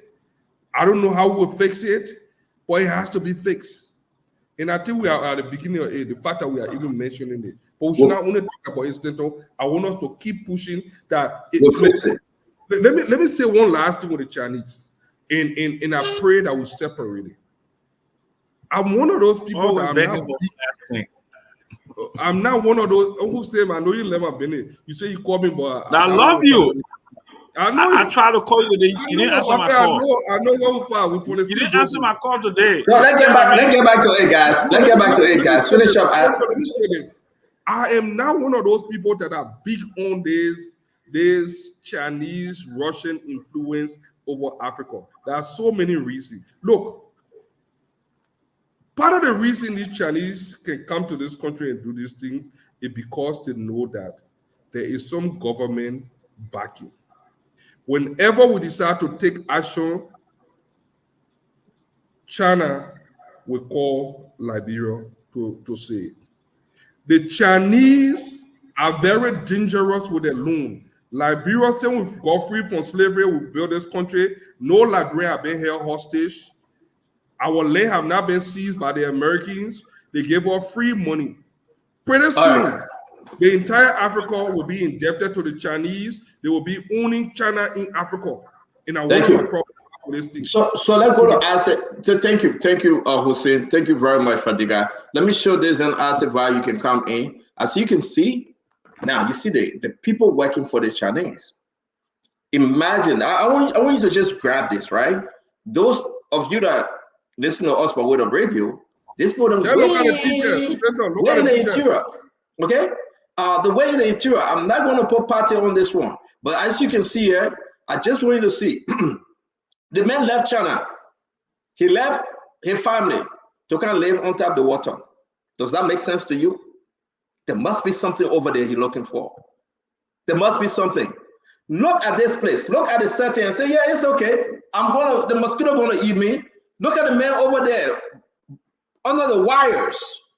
But you know what he getting from there? You know what he getting from there? I better display to you company these guys don't own. All they're supposed to do just to explode. But now you know why? The money. Because the Fadiga said, we get nobody to tell them to stop.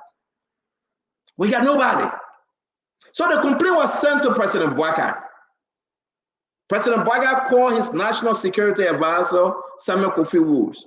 Nelson, give me Samuel Kofi Woods' picture, please. And when he called the national security advisor said, this is a NSA issue.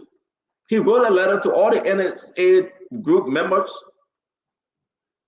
from the 24th of July to now. Then I pull that letter down. When I received the information today, the guys then stay carrying out the illegal money and the illegal exploitation from the country, and they are still getting millions of dollars. Abatuba, are we serious? Sadly, we are not serious. We have leaders who really don't care. Look, coltan is short for columbite and tantalite. Now, these are valuable minerals. Like Stanton said, the tantalum that's in the coltan is what they use for phones, laptops, any kind of electronic device, because they are the one mineral that can create the capacitors. Now, for me to break capacitor down, that will be different thing. They can use coltan in aerospace, in the military. I mean, it's just a unique product. Okay, so if we just look at the simple numbers, right now, coltan value is between like $100 to $200 for 1 pound. Just 1 pound, $100 to $200, right? That's the range. So even if we're getting 1 ton, which is 2,000 pounds, that means that between 200,000 to 400,000. But we'll make it simple. We go to the DRC. They are the highest exporters of coltan in the world today. The DRC, over the last 10 years, about 17,330 tons of coltan they exported. The rest of the people who exporting coltan only exported 15,000. So we don't even know what our export capacity is. But if we make it simple, and say, oh, that's 700, right? 700 tons times that $200 per pound times 2,000 pounds, because 2,000 pounds make 1 ton. That's $280 million, my people. You want to tell me, say, if we tax that thing even at 5%, right? That $14 million, it can make a difference for our people. It can make a difference. But we don't care. The same way the people were mining the black sand out of the rivers. Those teams who got rutile, they got minerals that people need across the world. So our country is rich. Unfortunately, our leadership is very poor and very corrupt in general. So we got EPA. Look at the environment. I don't got money. 2017, when I was running, I produced food. Look at you think they're not destroying the environment over there? Look, the Chinese people are redirecting rivers in river sets. That, you know, most of our people ain't got running water, so they're drinking the river water. So when you got damaged the water downstream, the people got nothing to drink, basically. So it's disastrous to the environment. Then our Ministry of Lands, Mines and Energy, they should be able to enforce something. The Ministry of Commerce, the LRA, what taxes these guys are paying. So we got enough authority from a government perspective to control all these illegal activities. But all our people just compromise like that nothing can sift us down to the people who areas these raw materials are in that can benefit them. It's sad. Even you look at the amount of gold that comes out of River Sets or the Southeast today. Look at the amount of gold that comes out of Cape Man. Look at what's happening over there. Thank you, Isaac. Yeah, my man. So these things are critical things that they really have to look at and change. Thank you. Let me bring in Uncle Sam. Uncle Sam, welcome to the show. Colonel Gray, welcome to the show. Uncle Sam, your take on this different mining activities and what is happening in our country, man. You wrote a very beautiful book. And Your book hit the market. It was so unique. But here we are again, Uncle Sam. I'm gonna be very personal. We just hate each other. We despise each other. And when you take your time to learn the mineral industry like I do, and when I try to participate in the mineral industry, and when I say certain things, the people on this panel here who say you were fronting for this company or you were doomed for this, and they lie. I've only been president for one company in this country, Labron Iron, who was interested in Wologisi, and I went to China and I supported the Labron Marketing Association. I getting tens of thousands of dollars. We set up things to do something over here. I have never been involved in any other mining operation here, either as an owner thing. I did linkage plans for Putu Iron Ore Mining Company when it was Sever Star. Me, they hire me. The linkage plan is how the company must be set up to provide for Labron companies to provide services to them as part of our mineral code. That's what a linkage plan is. I did social impact assessment. That's my only thing. But when I talk on Alanito, somebody on this panel will say, but later on, you are supporting the people, and he can't bring any supporting document that I was supporting the people. And I fought against Alanito, the most criminal organization that ever came to Liberia. They gave a what do you call the thing he said, a scrap company a $2.5 billion contract. I have 10% of the exploration data for Wologisi. I have most significant data on our ore blocks. We paid a geophysicist in 2000, okay? And he's dead now. He went to TGS NOPEC and did the whole analysis. This is one of the richest countries on the planet. That's why I wrote my book, Rich Land, Poor Country. Wilmer Pay came in here. I tried to ask him a simple question about the 30% equity Liberia owns in ArcelorMittal. And I asked him whether it is a free carry interest or whether we contribute capital. He insulted me right away. He said, but in your way, Elenito, because I asked him a simple question. I asked him another question. Mr. Minister, why don't you impose a moratorium on all mining activities in this country until we vet the licenses and we know where the thing, and with the cadastral system of this country is in the computer of one man at the Ministry of Lands, Mines, and Energy, was paid for by USAID. And I have that information. The Minerals and Mining Corps of 2000, Dr. Foda Kroma is alive. I understudied me. He recruited me to come to help him do the economic implications of the Minerals Act. The NOCA Act of 2000, I was involved in it. The Petroleum Act of 2002.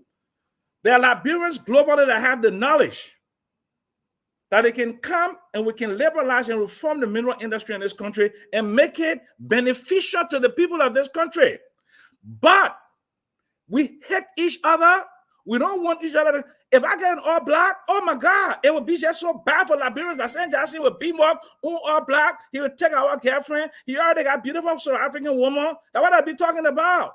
They would not be talking about the fact that we are so poor. 60% of us are defecating outside. We're pooping outside. And in Monrovia, they're putting in the plastic. In the richest country, probably the richest country, 5 million people with trillions of dollars in assets. Our iron ore asset alone, trillions of dollars. We're exporting on the books $250 million dollar worth of gold. 152 million, 500 million every year. Then you allow the Chinese to come to this country. You don't monitor them. Who are they? You know, they have a lot of what they call it, volunteer inspectors that my government allowed to work at the Ministry of Lands, Mines, and Energy. Volunteer inspectors. We're going to pay, fire all of them. Okay? Declare a moratorium on all mining except the Class A, B companies like the metal and other things. But the Class C licenses, the Class B licenses, put a moratorium, 6-month moratorium, bring the international aspect, vet their licenses, okay? Vet their mineral exploration data. That's the way you're going to be serious. Thank you. Thank you, Uncle Sam. I'm calling for a moratorium on all Class B and C license miners in Liberia. Thank you very much, Uncle Sam. And guys, let me say this very, very much. And thanks all of you that are watching this show, because it's the best thing we can do for our country. And let me also say, those of you that are following us, government officials, make no mistake. We're here to discuss Liberia, not your feelings. You cannot send me a message thinking that you're going to threaten me, and that will be on the opposite side of you. Make no mistake. So you that are watching the show and send me a message, be warned. We didn't bring this government in power for you guys to bullshit around.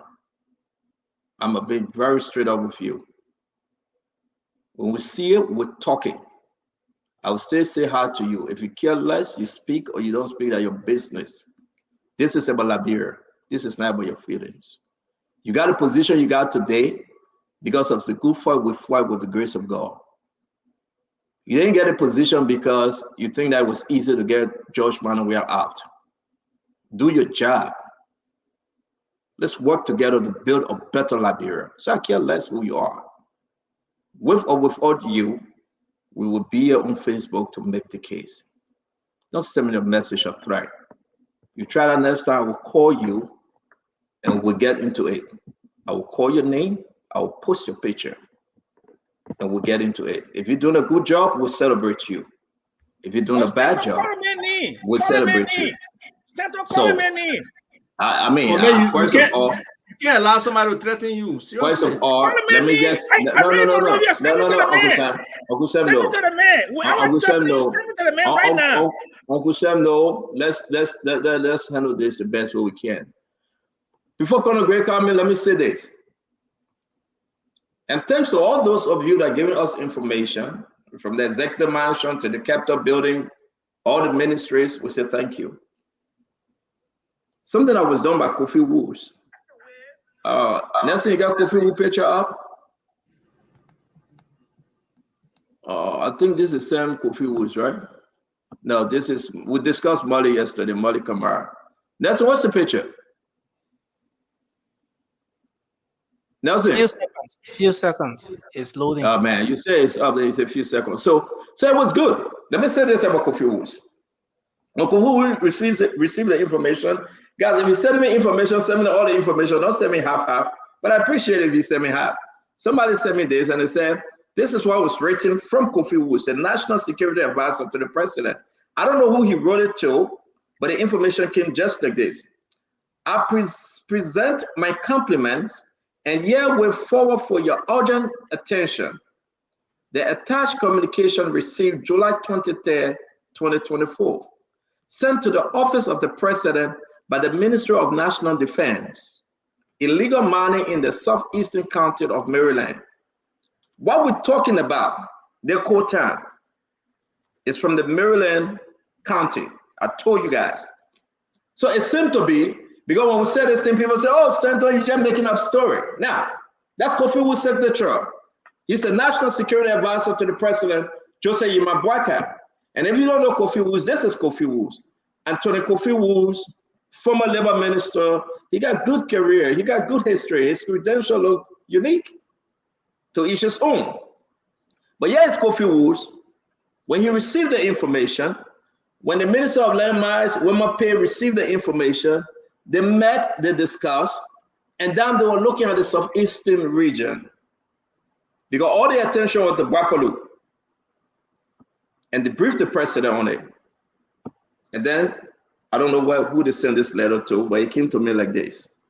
About illegal money in the southeastern county of Maryland. Where is James Manning, the senator? And the other senator from Maryland, Batikwa, that is his name, I believe that's his name.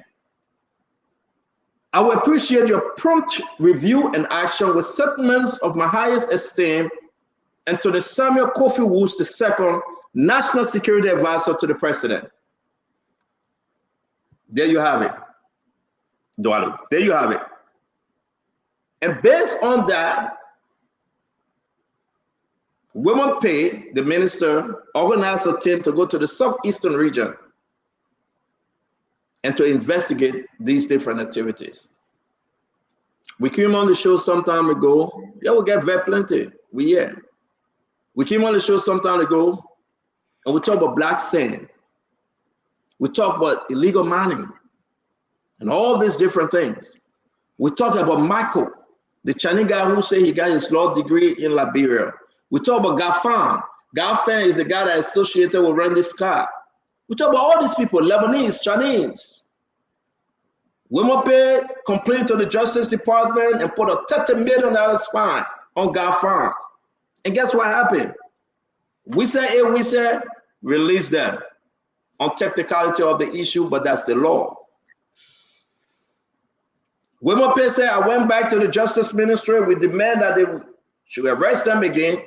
And I can assure you and tell you today, they are out of prison. No arrests have been made. These people walking free and they are negotiating with the highest. Look at this, and we'll go to Conor Gray. Watch this 1 minute video.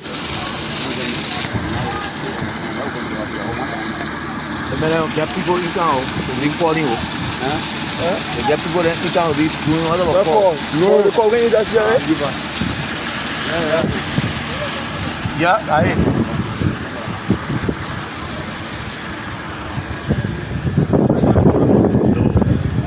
You're not getting Tanman work, not in my bottom and work. All the people can job, that over the common age. Oh, okay.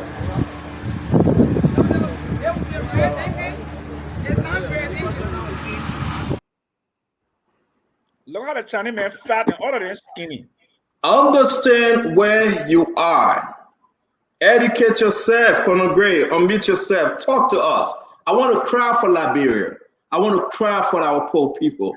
I want to cry that where we are today, like Abba said, of Dwalu, we make a decision to make our people poor and desperate and enrich foreign national. Conor Gray, talk to us, and I said, do we speak? You know, Stanton, I think as a generation, we have not protected our natural resources, for future generation. We have failed them since the foundation of the state. And it's even worse now. Look, minerals are not the only natural endowments that are being taken out of Liberia. We have some of the best and most priceless and expensive, um, you know, fish in the world. If you see how people are coming from outside our territory, our waters, international water, hauling our natural resources.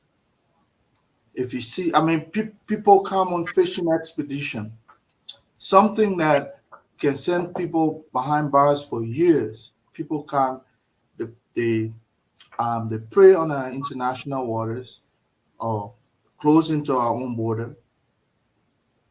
I mean, beyond 300 kilometers, if that's the nautical mile that we are entitled to, maybe from there it's international, but inland to our own territory, people can take our most priceless fish. And we had a fishing, what's the name?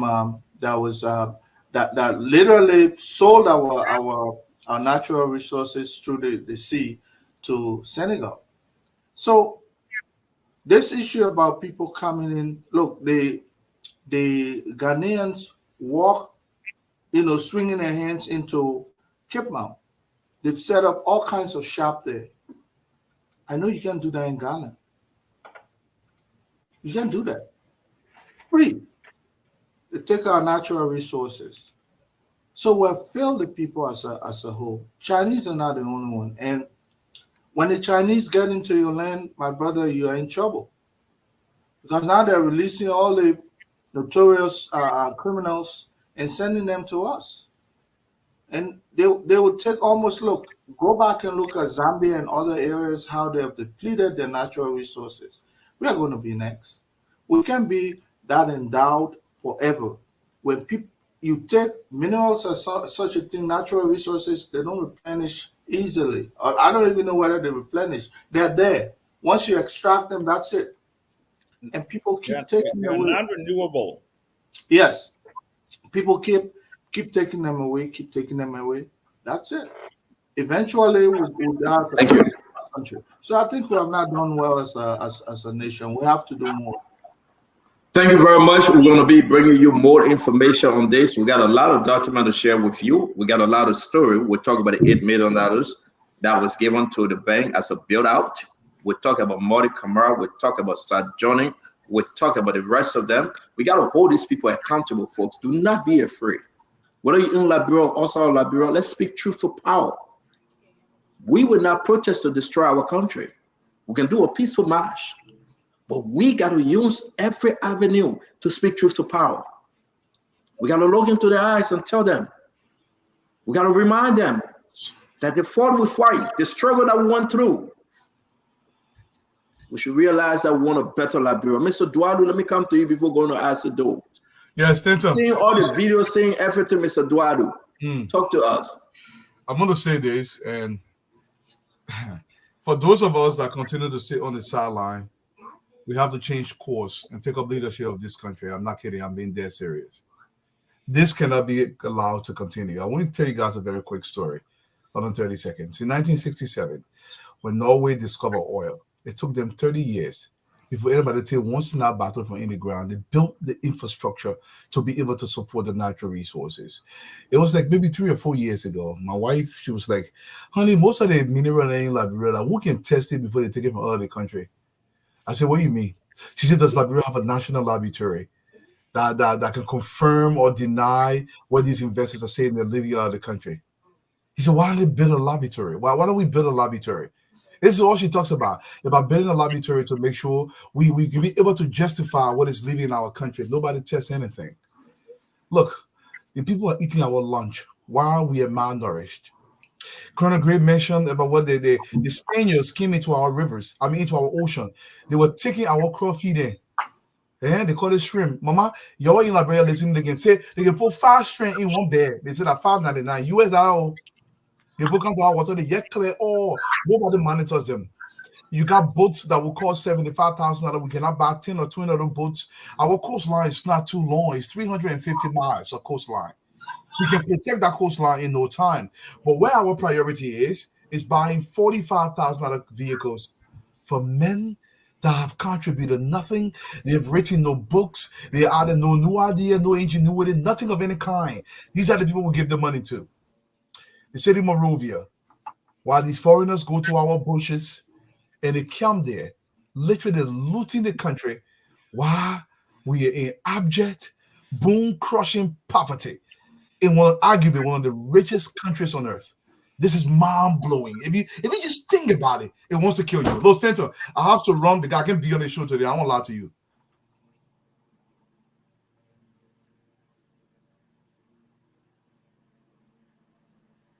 Stanton, you're on mute. You're on mute, Stanton.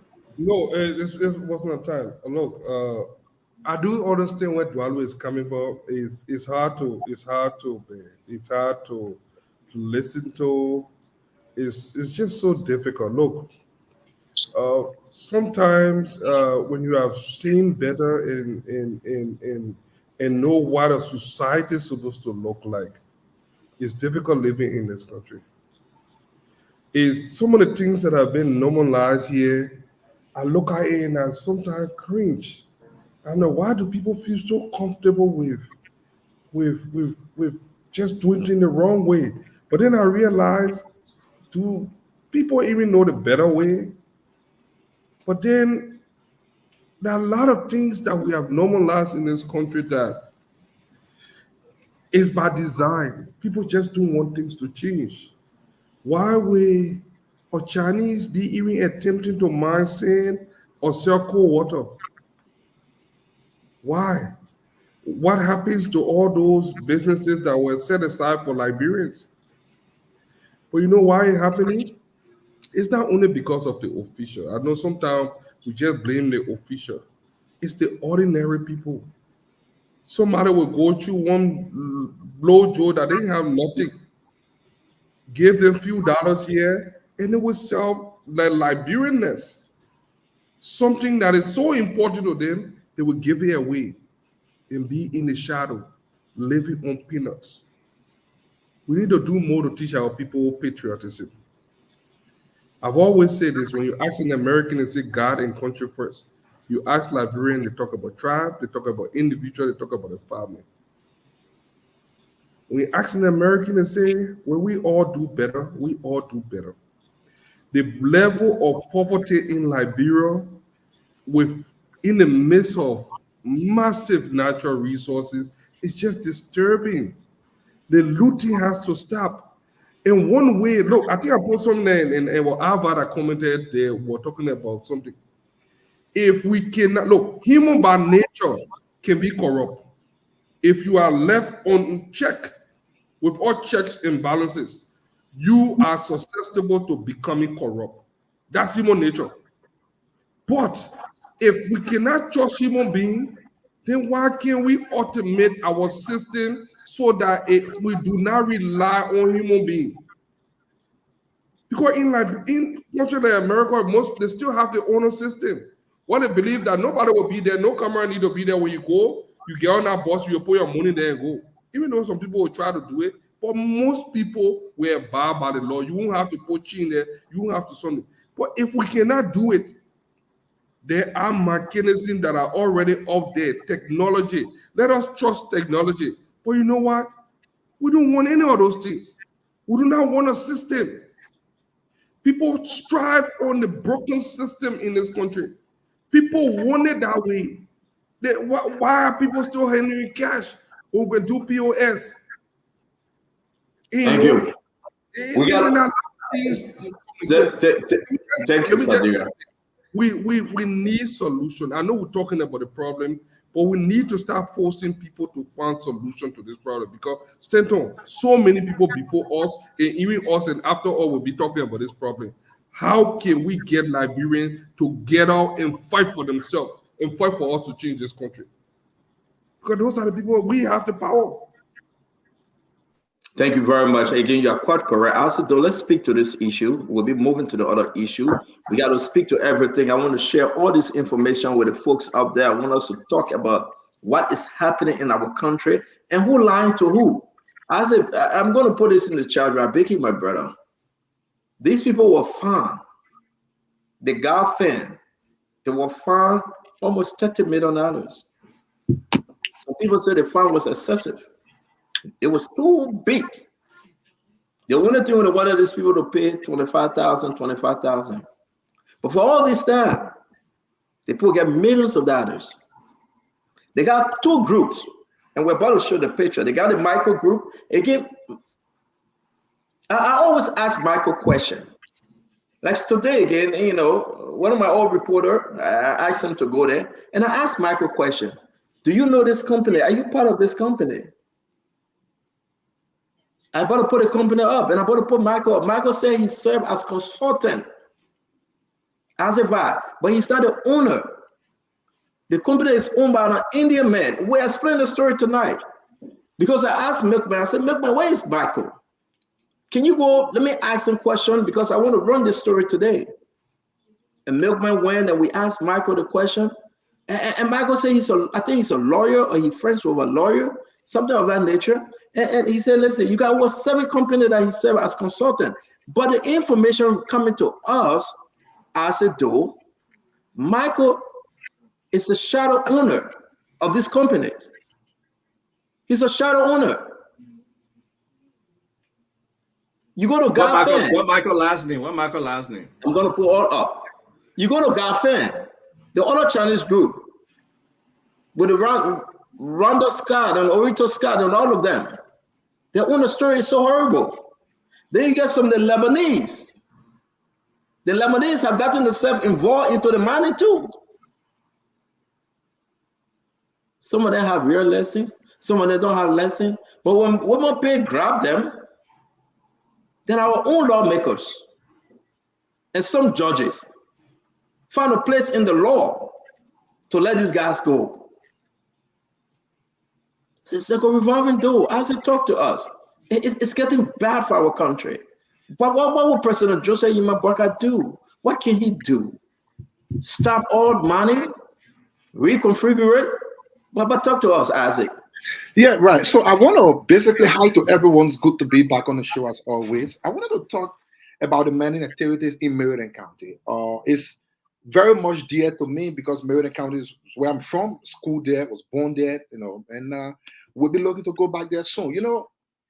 When I first got the intel about this whole mining operation for Meriden County, first off, we need to know Meriden County is one of the poorest counties in Liberia. Not poor in terms of resources, because Maryland is blessed, but poor in terms of opportunities that go to the county. Maryland is furthest away from Maserati, and so most often people who complain about the roads, about this. So for things to get there, kind of tough. Even prices there are among the highest in the country, because if you were to come to Maserati County, buy things, took it back to Maryland, it's going to be a lot of cost, more cost, very expensive. And so these kind of opportunities should be what will help to bridge the gap between the less opportunity in the county and what people can live by. So when I first got the intel about some mining operations in the county, one of my folks from the county called me to, let me know about it. I quickly placed a call to one of the representatives, my own representative from Harper District, P. Mac Jewett. When I called him that Sunday, it was on Friday I called him. He was, that's when they had their retreat somewhere in Magibi County.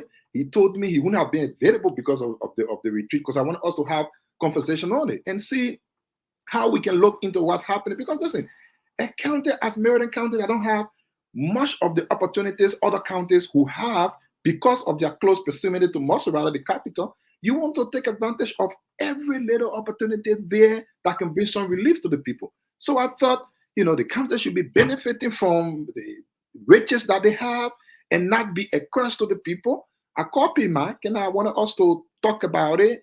He wasn't in the mood to because he was busy. And the Sunday following the time we discussed, he also had some gatherings, media according to him. But We have not had the time to actually talk on that. I also told the person that contacted me to reach to the city mayor and to the county superintendent to see how they can put these things before them so that at least they can be on top of the game as well, just for the sake that the county can benefit from its blessings and not having the blessing as a cost. And I've always said this. I don't think anyone should allow people from outside to benefit more than what the country or those inside the country should be. When we got Liberia as our country, the things that God gave us from heaven are those things He placed on the ground that we can benefit from as a country. And I would think as people, we should definitely have the most from them. And we should not benefit even 1% close to those coming from outside. And it is always disappointing to see this. Very, very disappointing. I will place a call to the representative and hopefully I will speak with the senator as well so that they can look into these things. Now, I don't know of the status right now because I know some interventions might have been placed, especially from the letter you displayed from the economic advisors. But as a county, with its distance from us around, with the prices, with the less opportunities, I would think these are things that you need to shine your eyes on. You need to ensure who bring the needed relief and benefit to the people, of course, that they don't have much of those benefits, so that they can bridge the gap between the problem, the high cost of living, the low opportunities, to what they can get. I thought I wanted to speak on that. And finally, I mean, our authorities, we just need to come high on these people. It does not matter who, my people, your people, whoever people, Liberia should get the benefit from its resources. If Liberia cannot enjoy the benefit of what God has given them as a country, who else should? Someone else should come from another place. You can't go to other country and have more of what the country should be having. No, some of these things are wrong. Now, it's one of the places that I really hope this government will clamp down on and ensure. I'm sorry, guys are cleaning outside. I'm to ensure that when you are giving a permit for a certain thing, you should be in your limit of that permit. Don't go outside of it to benefit more than what the country itself is getting.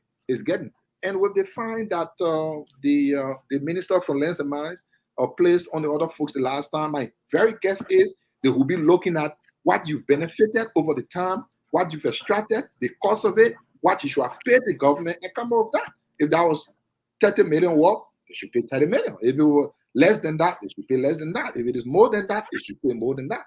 But in the nutshell, Liberia is losing a lot because of our policies and because of who someone knows someone else and someone don't want to go to someone else and all these kind of things. If those things stop, and of course they have to stop, I'm sure our country will be doing better.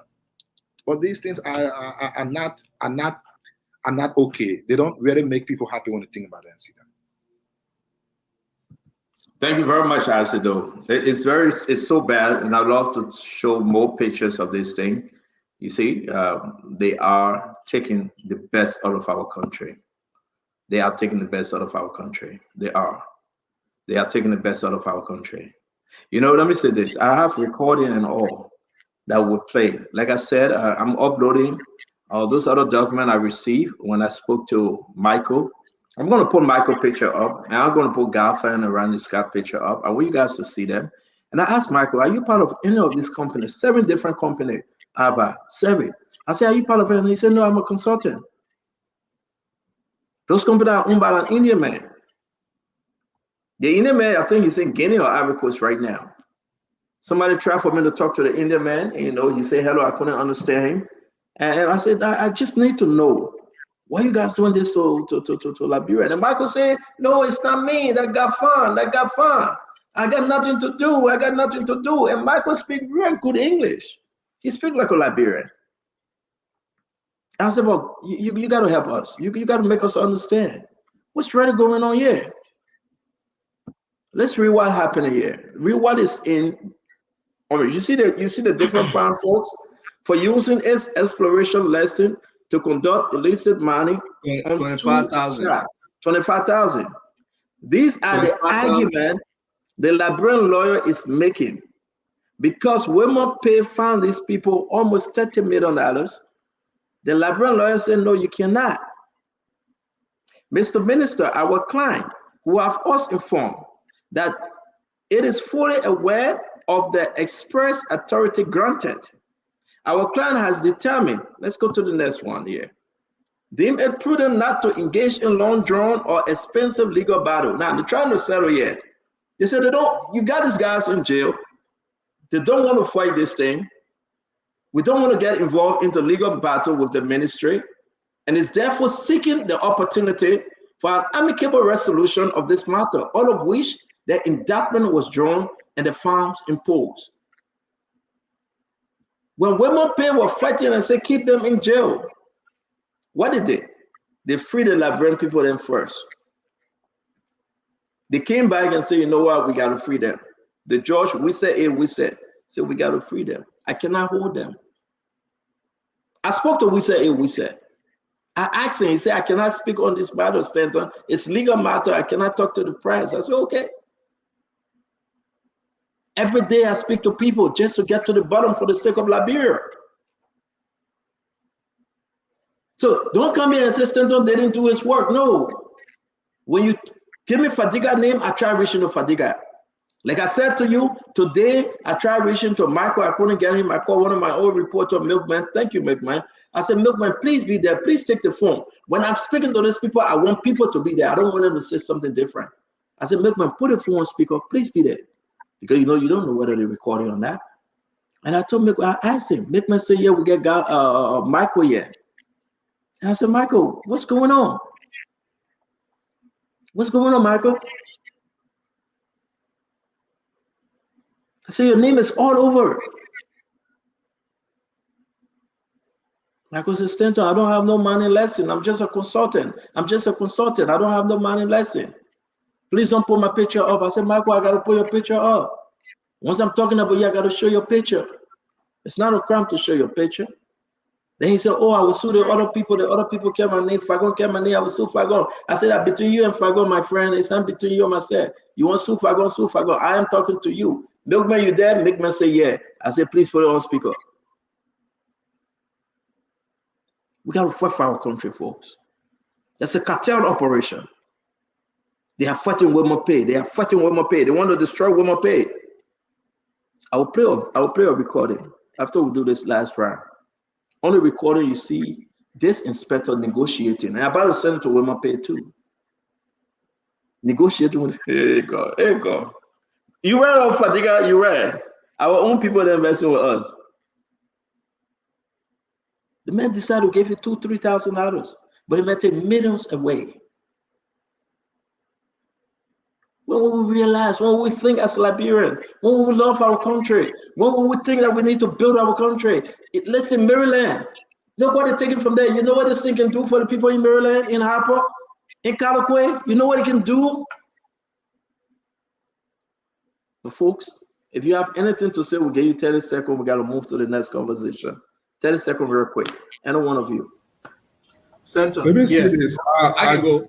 All right, I just spoke. I'll go after you. I just spoke with someone that worked with a shipping line, and one of those shipping line was responsible for taking some of those stuff out of the country. And he was telling me that he actually noticed this in the last 6 years. And I do not want to sound, politicize this thing, but I'm just telling you, as he told me, he said it was not until recent time when this administration came to power that they put a moratorium on this. And in fact, there was a 220 feet of this, I think, cocaine, those in black sand that was disembarked somewhere in, I think, Broadview or somewhere, that they had to take out of the place to something and something. So it was not until this administration came, say, that was, it became very popular in the last 6 years. Most of the Chinese company came to Liberia to mine those sands and start taking it out. I don't know what it was before that time, but that's what he was telling me based on the shipping, taking it out. He didn't want me to call his name, but that's the information I got. And he said he was going to give us some document, but I have not received the document yet. He just called through a mutual friend, and that person was telling me that what was going on. So we need to investigate more to see who was behind this, because there should be some big hands behind this. What was going on? It seemed like a collaborative or effort with some officials high level official. So I can go now. Go ahead, Abba. Yeah. So, just for the people to understand and for us to be, very clear, I give Sam Jackson his credit on El Nito. Sam Jackson was one of the premier person fighting against El Nito for multiple years. Okay. But my problem with him, and he said somebody said I felt he capitulated. Whether because he went silent or whether he actually did one memo or went on the side of those people, I felt he moved away from the real struggle for El Nito.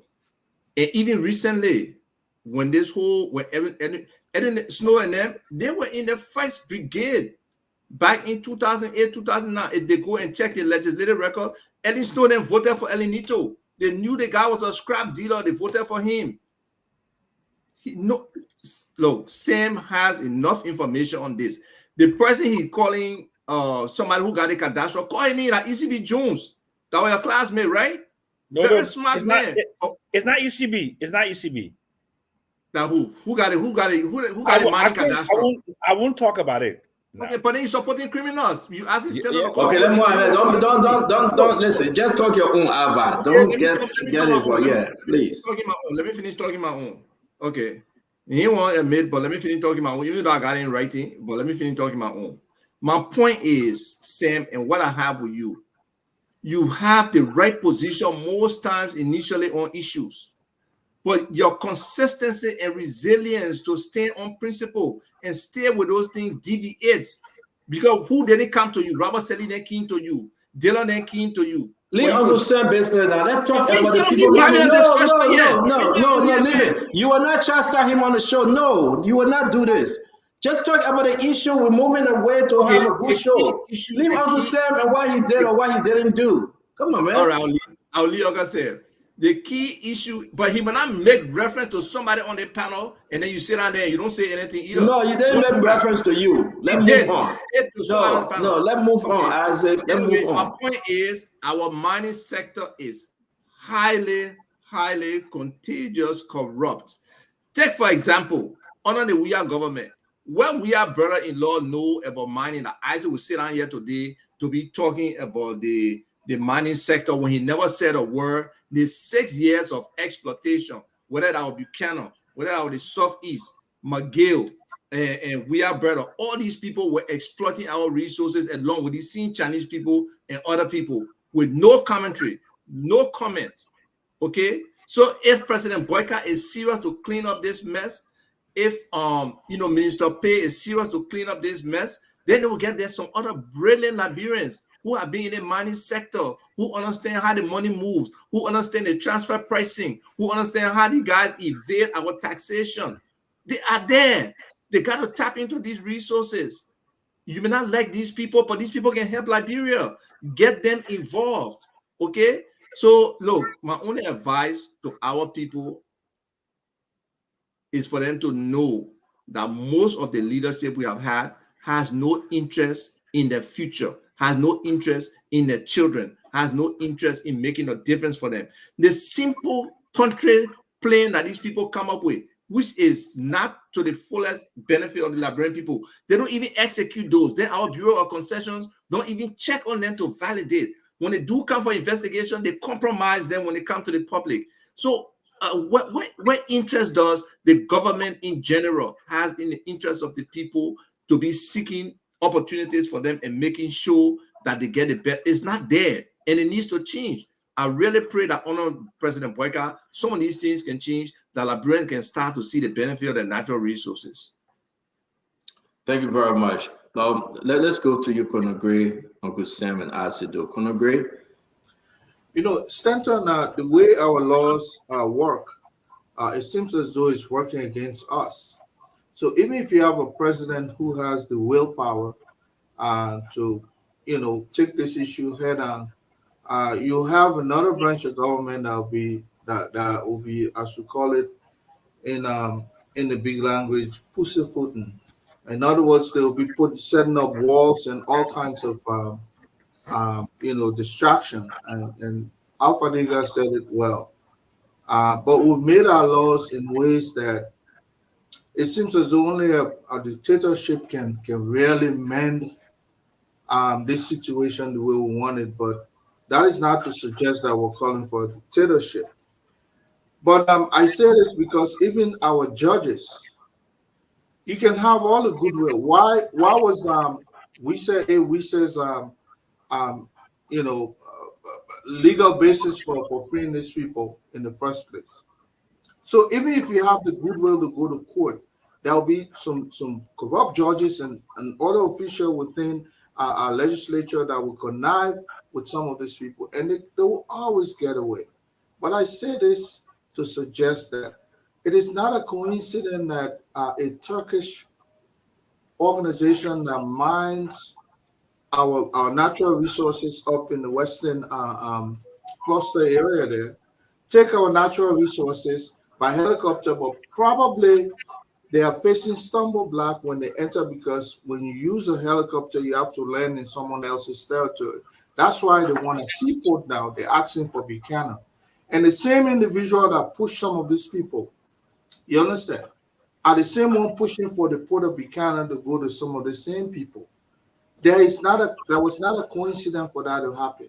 And we have to be able to take on some of these kinds of ganging up against our country by a group of people who are self-serving, just there to put money in their pocket. Until we really take them to task like we're doing now, this kinds of situation, Stanton, will always, it's one after the other, one after the other. I mean, you put me there, it seems as though I flip. I go in the water and swim with the sharks. That's how I see it, from one person to another. So we have to find ways to actually take some of this. And maybe the president by himself can really take the bad name and head on take on some of these issues, or but if we depend on the power starter within the courts or the legislature, it's not going to work. And so I see a president that will be very unpopular among some of these people, but he will get the work done. And that's the only way you can get this thing off our backs. Thank you. Thank you. Thank you. Thank you very much, Colonel Gray. Uncle Sam? Look, I told you all, when Joseph Boyka won this election, I didn't panic. I wasn't scared. When he talked about coming to rescue, I was happy for that. I didn't like some of the things that went on in the last 5-6 years. And if you notice, in the first 3 years of the WEA administration, I was the most vocal critic of the WEA. Go to all my podcasts. I cussed them. I joined them in 2021 June because the CPP disintegrated. There were no what I thought was a cohesive force against them. So I said, let me go join them and let me see what we can do together. Joseph Boyka is supposed to be the one, is this change candidate, this change presidency. All of the things you talk about, the people gang looted, the people did it, you in power now. What's stopping you from putting a moratorium on mining?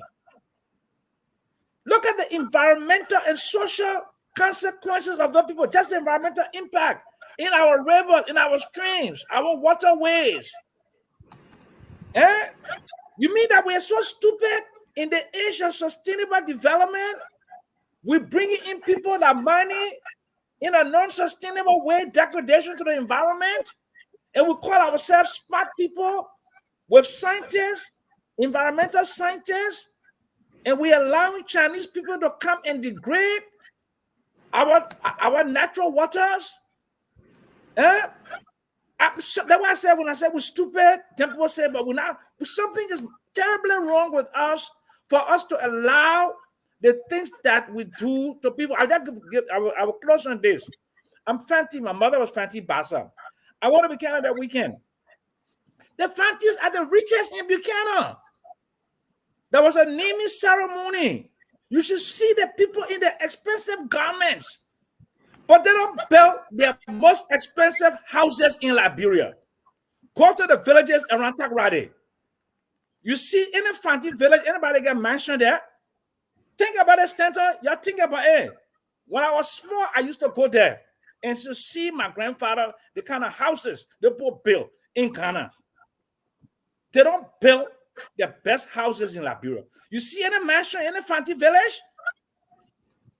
Fadiga, you see it? I said, do you ever seen it? They just live in a shanty town. We don't call it Fanti town. So, but go to the villages where my mother then came from. Go see what they are taking out of our country. That's what gets me angry, because Liberia is in me. Liberia is in me, and I see how the people use and abuse us. So it's up to President Boyka. I'm asking him to put a moratorium on all Class B and C licenses. You can keep the ArcelorMittal, you can keep the B Mountain, you can keep those other ones. But those Class B and C licenses, the one that degraded the environment, put a moratorium on it, cut it off, put together a committee of experts and bring the international people. Let them take 1 year. Liberia will not lose anything because the money not even come to Liberian people already. If you put a moratorium on mining, believe me, you're setting yourself up as a president of change. I'm appealing to him, for God's sake, do that. Understand? Yeah, understand. Thank you. Yes, the issue before we go to ask those folks, that it's embarrassing because you have lawmakers, you have senators, representatives involved in mining. They got their own Gold Creek, they got their own Diamond Creek. You got Simon Taylor, you got Abuche, you got the rest of them. They will fight the president. But I do agree with you. He should fight back. Listen. People say, but standard is 7 months. I agree. 7 is the magic number. It's 7 months. We got to do it now. It's the fierce urgency of now, right now. It must happen. We got to rescue our mining industry. We got to rescue our mining industry, folks. We have to. You know, everything we love to sit in office and type letter and send it, you know, that kind of form of working. No. Women pay and the rest of them send group to the southeastern, go and check and see the guys them feeling doing their cajoling. Because we're fighting amongst ourselves. Look at this. Go, Mr. Commissioner. Everybody doing their thing. This was 2024. Director of Mine, Class B, mining lesson. This is Michael that served as, he said he's a consultant, but they say all the company for him. The allegation are all the company for him, but he said he's a consultant. He working with the Indian man. We're going to put the Indian man on the document up for you to see. He said he know all the lawyers and all the ministers in the country. He been there forever. That's Michael. I spoke to him today. Wait, I didn't get you right. You said he's a lawyer in Liberia? Okay, he said that he know all the lawyers and all the ministers, and he studied law in the country. He just waiting for a law lesson. He said he was so far gone.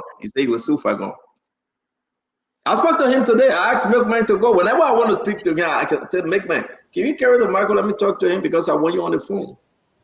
A Chinese national cannot practice law in Liberia. And this is in Sano County. They get a lesson. Eric Dennis, the DE mining company, to go look for gold in Sano County. Folks, you want to take the picture. You want this to be part of your archive. You want it. You want to go back, you know.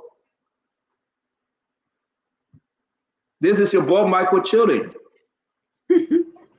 Now, man, look like Duavo. This is your boy, Michael. No, he's an average height. I've seen him before. I talked to him before. Oh, okay. Average height. This is the other lesson, the DE lesson again, River G. So you understand they get River G, they get River Cess, they get Sano, they get Maryland, they get all the southeastern part, right? And now they are fighting the people from Bapaloo or the western part. They fight people from Cape Man, Bapaloo, and the other people. That's the cartel. They're fighting against each other. Where you get the Galfan and the Rondo Scout and the Orito Scout, that's the owner area. Don't come in my territory. You know how the gangster can do it, Ryan, right? As if don't come into my territory. I say I know you're a gangster. There you go. I used to be. So I'm giving you all this information take the picture, and I will ask Nelson, I beg you, Nelson, share it on our pages, share it, let people know. So the issue is that Michael said, I'm not an owner. The Indian guy own this thing, I'm a consultant. No. We got so many documents. They are not only looking for gold, they are looking for your children and your grandchildren, your father, your mother to care to China. As they talk to us, it's bad for Liberia.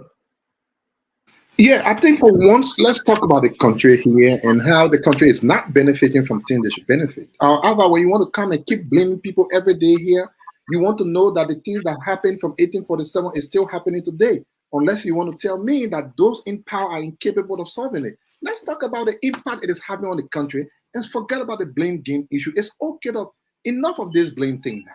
You are in power in 7 months. Let's talk about what's happening to Liberia. I'm from Meriden County, like I said. I was born in Meriden County. I went to school. I know how I went to school in Meriden County. I know what I went through. A lot of my friends there today are doing the same thing. How much don't you think they would have benefited if the just benefit to the county had gone there and people were not just taking rich things from our soil and taking it? A lot of our folks who have gotten jobs, a lot of them who have gotten something, school fees, a lot goes on there. So let's talk about the issue of the country. And let's forget about the blame game here. If you want to blame game, we can blame game. And if you want to blame game, you can't win that because it is you now. It is you now. Listen, think about how much Liberia can benefit more than what they are benefiting today. Think about all of the illegal activities all over. Sometimes even walking, you can be seeing all around VOA. I was here, people were texting me, oh, VOA, this other place, oh, other place, all kinds of things happening in the country. It's about time we get together as a country. We get together as a country and ensure we push for the much benefit that is needed to us. But we know the country is not rich when it comes to people benefiting. The country is more than rich in natural resources. How come do we have all of these billion worth of things and the people still living in poverty as much as they are? Don't talk about Meriden County, my own place where I'm from. I mean, these are the things we'll be pushing. I mean, it's good. It has come back so far. We'll be placing calls again. I will try the representative again to see if we can get on top of these things. Why it is true Liberia is one Liberia, the county in which it is based also has to be on top of it and see how much they can get from what is due to them.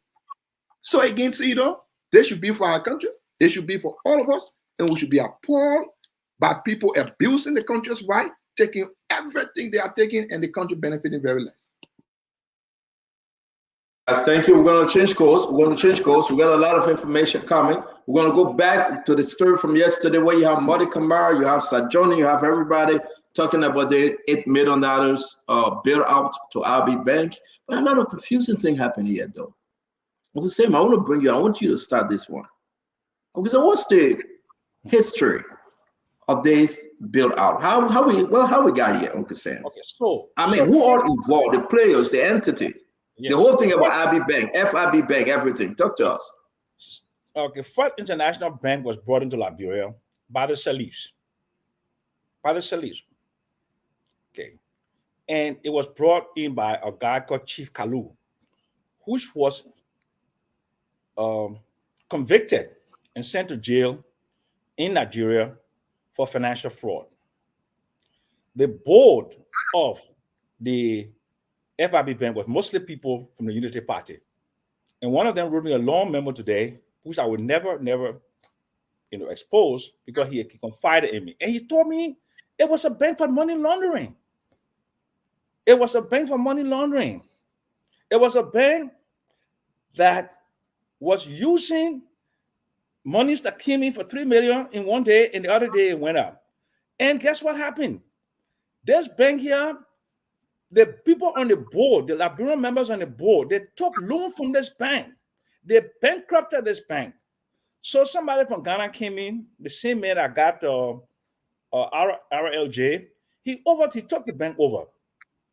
And in order for them to make this bank solvent, they needed deposits.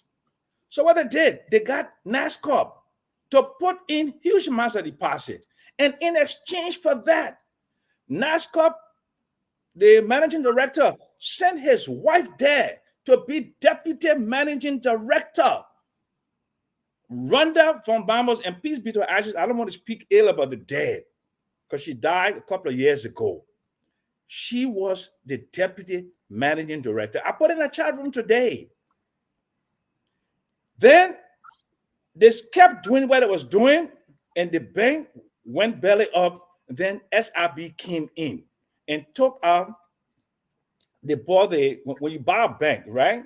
And no, Asik and I had this conversation about assets, net asset value. You buy a bank, you take the assets, you manage the liabilities, and something called the net asset value is the value of the bank. And of course, if you have things like intangible assets, goodwill, and brand, you can add it and you can discuss it, right? But this bank was strictly bought based upon the net asset value. So they've been trying to make this bank to work. This bank cannot work because the people who owe this bank, they're not paying the money, and there are many of them are the people, the elite in the society of Liberia. Robert Salif, when this bank was FIB, his brother was the manager or something, but they always had a Nigerian MD, but they had a Liberian in the second position. Robert Salif took his brother out of there. So right now, the bank is what we call insolvent. Insolvent means they don't have enough money to pay depositors money because the loans are mostly non-performing. It is under this condition that the owners of the bank, SRB, they appealed to Joseph Boyka in December of 2023 after he won the election. And they started to engage him. And Joseph Boyka, and of course, let me just be very, very frank here. The board under WIA, the executive, the board agreed to give the people the money, but Talu didn't want to do it. So he stalled it. But then when Joseph Boyka came in and Sam Stikwa then started to write letters and other influences, he paid the money, the $8 million. They call it liquidity support. Liquidity support is a disguised name for a gift to a bank. And in any good country, sometimes you bail out a bank if the bank has a strategic position within the economy where its collapse will hurt the economy. Will hurt the economy beyond, it will just crash the economy. But this bank, with less than 10-15% of deposits within the banking system, cannot hurt. So there are two choices they have. The shareholders of the bank can contribute capital. That means the owners of the bank who bought the bank, based upon their analysis, and they did not go into deep dive on the liabilities to know that the liabilities are non-performing and they don't have good probability of recovery, they have to support the bank by bringing in more capital. But it is not Joseph Boyka. Joseph Boyka is a decent human being. Joseph Boyka didn't do this. People who Joseph Boyka trust around him are the people who have been compromised. The people in the executive mansion, and we know who they are. They've been compromised, and they were the ones that influenced the central bank in, I believe, May of this year to pay that money. And when they pay that money, the IMF is upset because why are you bailing out a bank with shareholders and the management that made decisions that bankrupted the bank? Why are you bailing this bank out? For what purpose? They're bailing this bank out because I said yesterday, I used a word, and my friend and brother Fadika disagree, incestuous relationship. It is clearly demonstrated the incestuous relationship when the managing director of NASCO, his wife is deputy managing director. And then he take pensioners' monies and put it in that bank that is technically insolvent. So he risking the money of the Liberian people into a bank that you shouldn't put the money. If you have lots of money in a corporation and you put the money in the bank, every quarter you're supposed to go and check the capital adequacy of that bank to make sure that you can keep your money in, because the thing about money is liquidity. You mean you have ready access to your money. But people go to the bank to get them. Let me pause you for a minute, Uncle Sam. Uncle Sam, let's pause you for a minute. This is interesting, guys. when you see, we talk about Madi Kamara, we talk about Sir Johnny. When Samuel Sikwa, one of the minister from the Ministry of State, received the information from IMF. I believe you were absent yesterday, Abba. You know, it was forward. Listen, we got to invest. IMF is mad. Why would you give $8 million to this bank? I make no mistake, because I have all the document. It was liquidity support, which means a bill of free. Okay? It was free. Now, we went back in history today, as it were, and some names of ministers and people in this government have taken money. They took money from the FIB bank. That money roll over every year, from Madam Salif to Joe Weah. They ain't paid. Like Uncle Sam said, in all his different economic terms. But the bank was underwater. They were owing people. Right, Uncle Sam? The bank were owing a lot of people. Because these guys then refused. They take millions of dollars. I cannot post the names, because the CEO don't want me to post the names of those people that owe the bank, FIB. From FIB to the GN Bank and everything. And guess what happened? Guess what happened today? Today is the 7th. The 1st of August, when we started this North, Front Page Africa, Variety, and everybody started in North. Uncle Sam, you know what happened? Wow. The president, Jose Yiman Boyka, let me give you the breaking news. When people come on the show and say, no, it wasn't like that, it wasn't like that, he have asked the Justice Minister to forward a letter to the Aten Bank Governor, Henry Samoa, to open an inquiry into the whole $8 million saga. I will read portion of it. I will not post this one. I will just read portion of it. Let me just say something. People in the government called me today and friends of the government, and they said, Sam, you have a handle on this issue. What do you propose? I said, let President Barker initiate an investigation. I'm not saying but this was written on the 1st of August. Okay, so that's great. So yeah. So I'm not saying I was the one to influence it, but the president should initiate an investigation. Yeah, but let me finish. Let me finish with this. So Abba and the road, Samoa. We'll get to the Samoa story with the IB bank issue later. But now the president began to understand who lied to me. Why we give these people free $8 million? IMF is knocking on Joseph Boyka's door. They're knocking.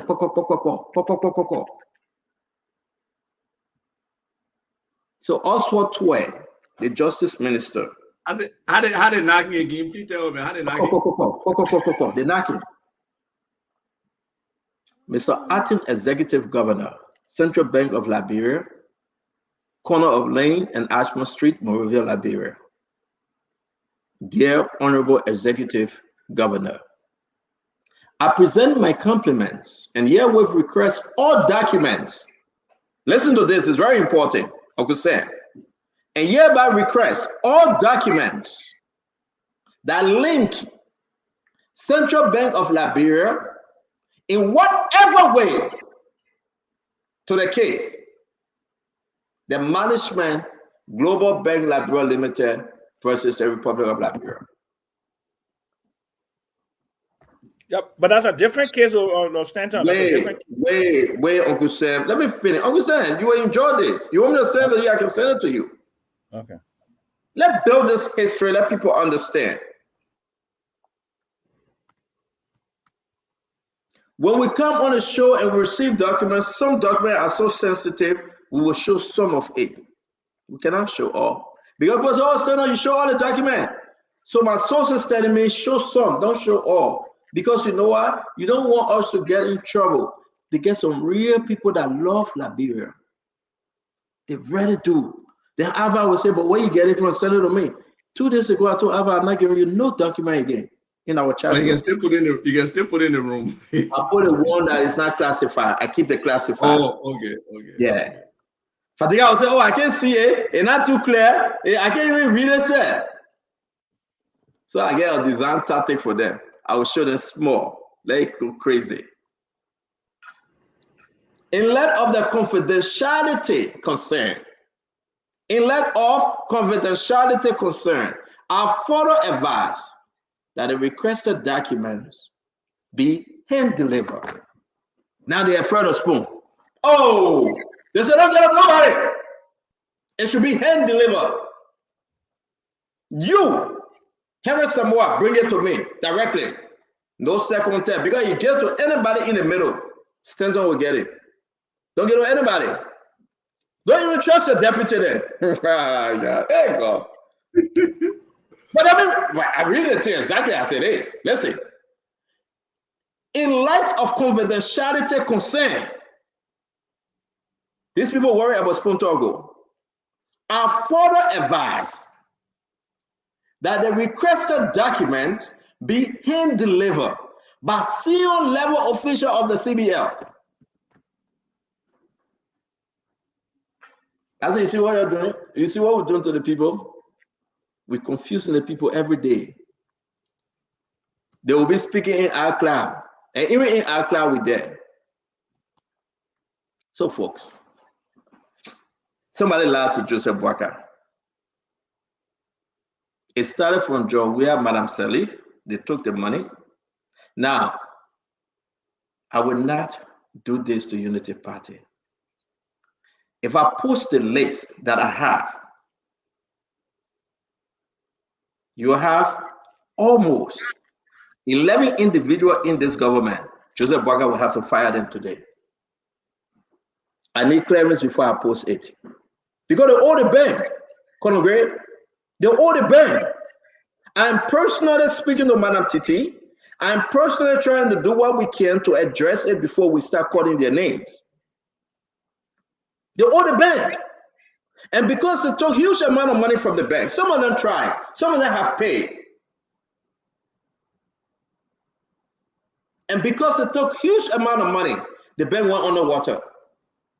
And Joseph Boakai took $8 million. Let me read this and I will give it to you guys because we get 8 more minutes to go. When the show is so sweet, we're going to leave early. When it's so sweet, we got to leave. Listen to what they say here, right? I'll read that one real quick. They got anything, I'm going to give it to them. I ain't giving it to y'all. Yo, beg me for this. I said do it for the guy. I don't trust y'all. Yo, beg me. We can give it to us as a buyer for him to take it to ANC. So listen to this. 6 million against the current overdraft, and 2 million went straight into bank account. And as of today, the bank still left with 1.5 million overdraft. They still asking the government. So the people say we want 8 million, right? But the actual amount they wanted was 9.5 million. President Boakai gave them $8 million. And the 1.5 million, they are still overdraft and they're still crying for more money. I give it to you, Conagray, as if via Fatika. Let's try to wrap this thing down. And I hope folks, I will not call these names. We have to clear it through before I call the names of people that owe the bank. I promise you, I will call their names. We will post their name. That you can guarantee I will. But for now, for the sake of security reason, let's hold back on the name. I've never said this to you, but it's too security sensitive. I'm begging you. They know themselves. They're watching the show. I will not call their names right now. I will post the name, how much they owe, the balances, everything, because this thing that old story. It's not a new story. But because of the sensitivity involved. And sometimes I want to go and be who I am. But then I think about Joseph Boakai. I think about the president that's trying his best. And then I say we should hold back just a little more. Just a little more. And see what he's going to do. We talk about the mining sector here. We talk about everything. Let's see what Women will do with the instruction of the president. Kofi Woods wrote a letter. The defense minister broke this story. Let's give the defense minister praises today. She broke the story. It's a national security issue right now. Let's give them a little more time. But we will be on the back because we want a better Liberia. We will be on the back. So I know you want me to call their names, but just a little bit. Now hold on just a little bit. And let's see the work of President Barker. Colonel Gray, talk to us. Well, Stanton, firstly, I know we have published names of people who owe banks before here on this show. I think on one occasion, Representative Billite's name was part of a list of vendors that owe. Maybe they wrote fund through a bank or so. I don't know, but they publish our list. So it's not uncommon that we can do that.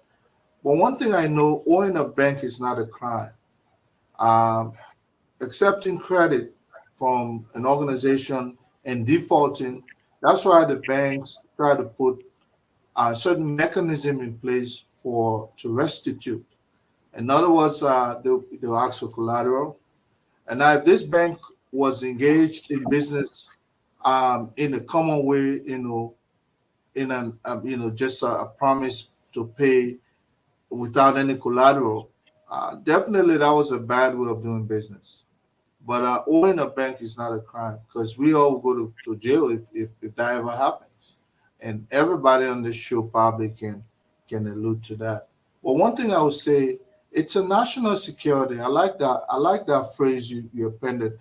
You see, for a small economy like ours, when a bank goes under, it's not the same ripple effect it would generate like if a small bank goes under here in the United States. That false equivalency, if you try to make it that way, then you're not doing justice to the issue. But for a small economy like ours, when a bank goes under, you will see the effect. That all makes it a national security. So if a government steps in to say, let's remedy the situation instead of this happening, and then the next you'll be the IB bank, you'll be this bank and that bank, different banks. But I think if this bank truly took money from government, in whatever way, I think that there should be some way to restitute our money going forward. Not just to build a bank and put money in people's pocket. Banks are bailed out all the time. I mean, I know that. Because if you want to rescue the economy, you don't allow banks to go under. You try to salvage them in whatever way, but they must have a way to relinquish whatever government gave them plus interest. But I don't know.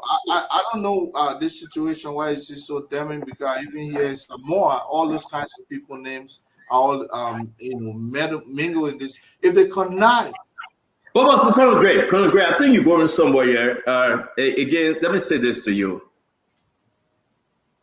I don't know. And I think President Walker knows a lot on these things. Yeah. But I don't know why he's bringing them back. And that's why I want us to give him the benefit of the doubt, though. And I really want us to give it to him. I don't know why we're even having an acting bank governor, Samoa, from Abbey Bank. The history of Abbey Bank. Yeah. To be frank, your love for the president, Joseph Yima Barker, shouldn't be a destruction for the country. So I still trust Joseph Yima Barker, the president. I still do. I like the old man. I do. I got something special in my heart for him. I mean, sometimes there has to be something bigger. It's a country that when you have these guys that coming together, and creating a cartel operation. And then that's the problem. And when they create a cartel operation, they go with one word to the president. They have connived. And guys, you need to know this.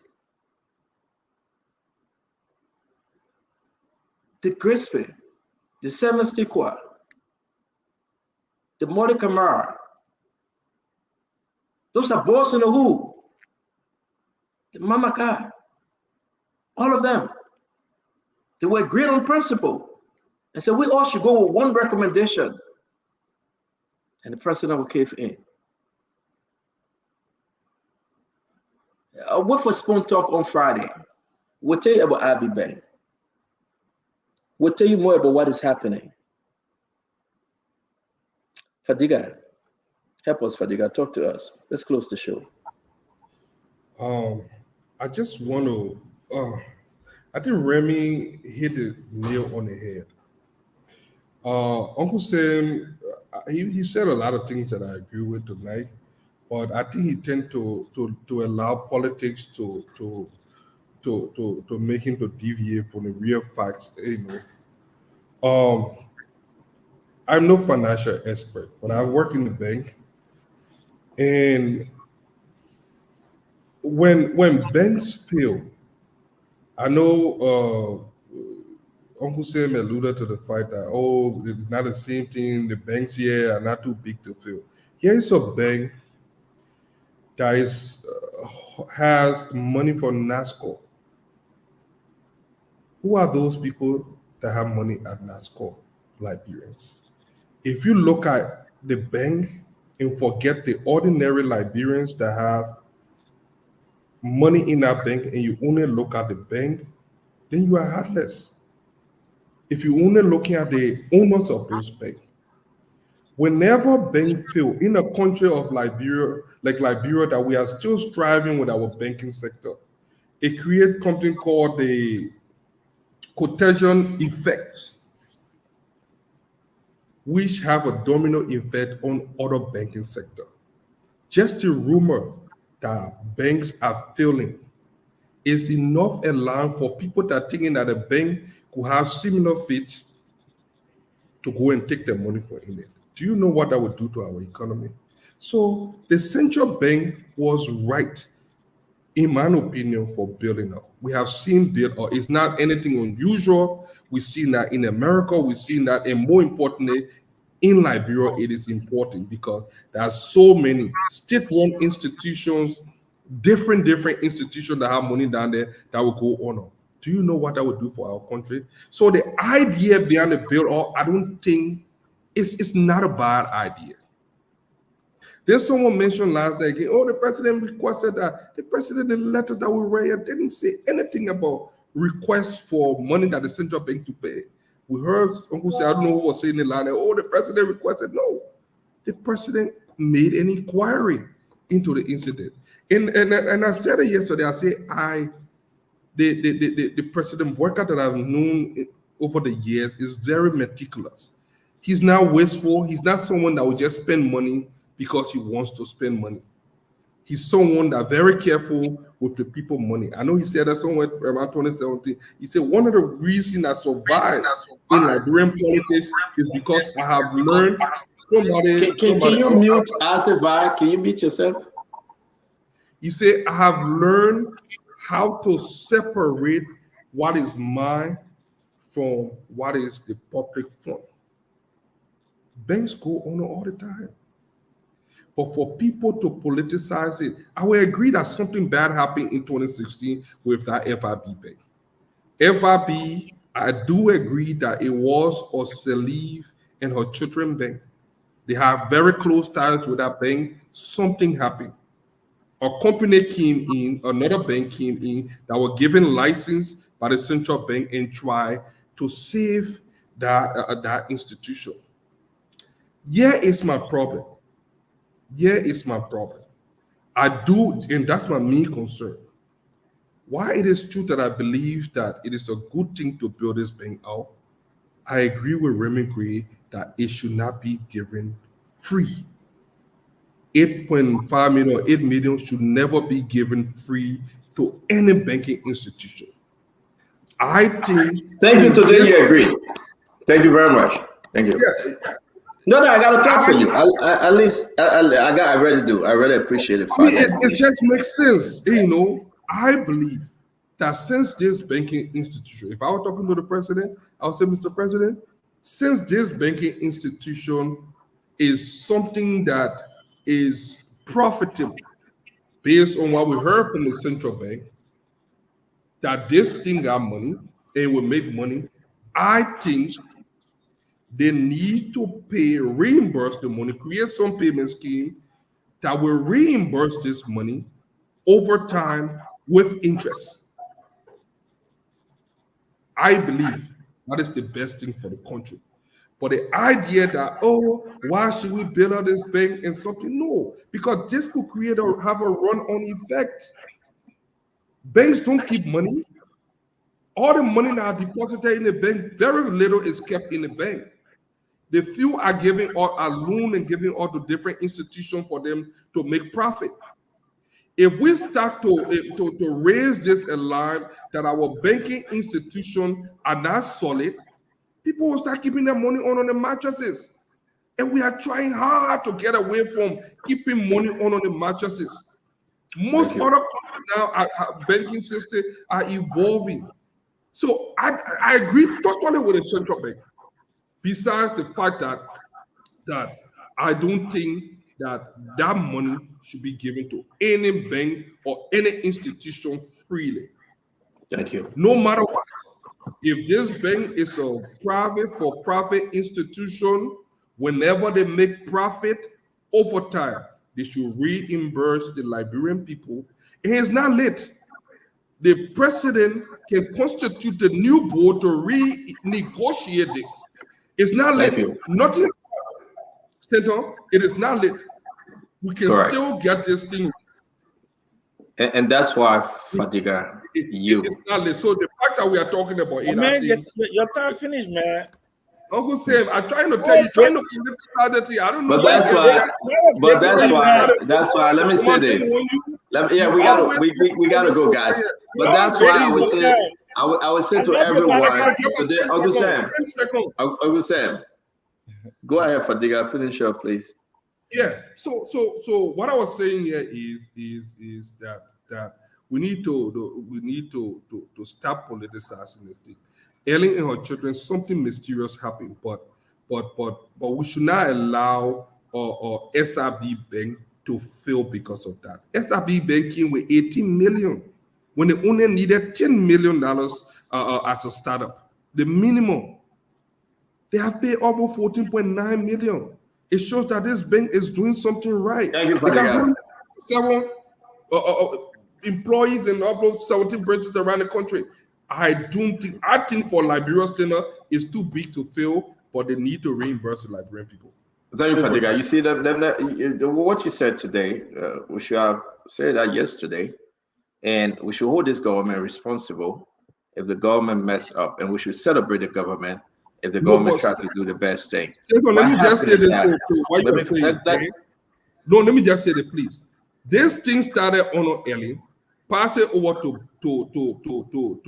George. President Buerka is trying to find a durable solution. So let me move on now. Let me move on. Fadiga, nobody blaming President Buerka. And let's just be reasonable here. We are not talking about who loved President Buerka the best. He's the president. Sometimes we put a responsibility on him, but we don't blame him. We know the origin of this thing. The issue is that why should we give $8 million free? That's the main focus. Why should we? And you find the advisors to the president, people that work at SEC, Sir Johnny, people that work that say they have the big job, they are accountant and CPA, and master degree, PhD, in everything, in every aspect. Poor country, why do you think IMF is beating on us and beating on President Buerka today? That's a bad decision. But I agree with what you say. Put things in place that the people pay back. It shouldn't be free. All these things will have a bad time. Everybody that thinks, and listen, it was done with all legislative approval to build this bank up. Are we thinking about that? What were they saying from the lawmakers, Uncle Sam, Ava? Don't tell me, well, we don't need them. The president can just sign a paper and do it. No.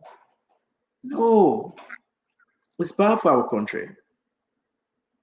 We are making so many mistakes. So because of these mistakes, the terrain is looking bad. And we have to look in the president's face and tell the president, your people are fooling you, your people are lying to you. And that's why we'll call the names, we'll put the pictures up. And we'll remind them that we're watching them. And if they don't listen, we'll put the phone numbers up. And if they don't listen, we'll put their homes up. We have to fight the system to make the system right. No, Isaac, I'm happy that Fadiga has agreed that this thing shouldn't be free, Isaac. You have agreed that this thing shouldn't be free. And we'll force Fadiga, that Fadiga eyes will open at his skill, because Fadiga is walking on the road of Damascus, Isaac. And the Lord will appear to him one day, and it will be like fish scale falling from his eyes. And he will say, Lord, Lord, what do I want me to do? And the Lord will say, Fadiga, speak truth to power without fear or favor. And I think we're coming to that point. As they talk to us, we are.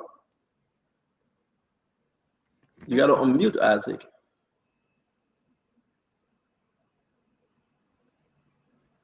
I was saying the idea of a bailout by itself is not a bad thing. We saw it here in the US with the Obama administration. They did something called TARP, Trouble Asset. Isaac, you're coming in bad. You're grinding seriously. Coming in bad? Yes, sir. Can you hear me better? No, sir. You are grinding seriously. Go out and come back, please. All right. We'll beg you. Maybe it'll be better. Uncle Sam, you want to talk to us, sir? Uncle Sam? Uncle Sam close. He close. No, I haven't closed yet. No, he have not closed yet.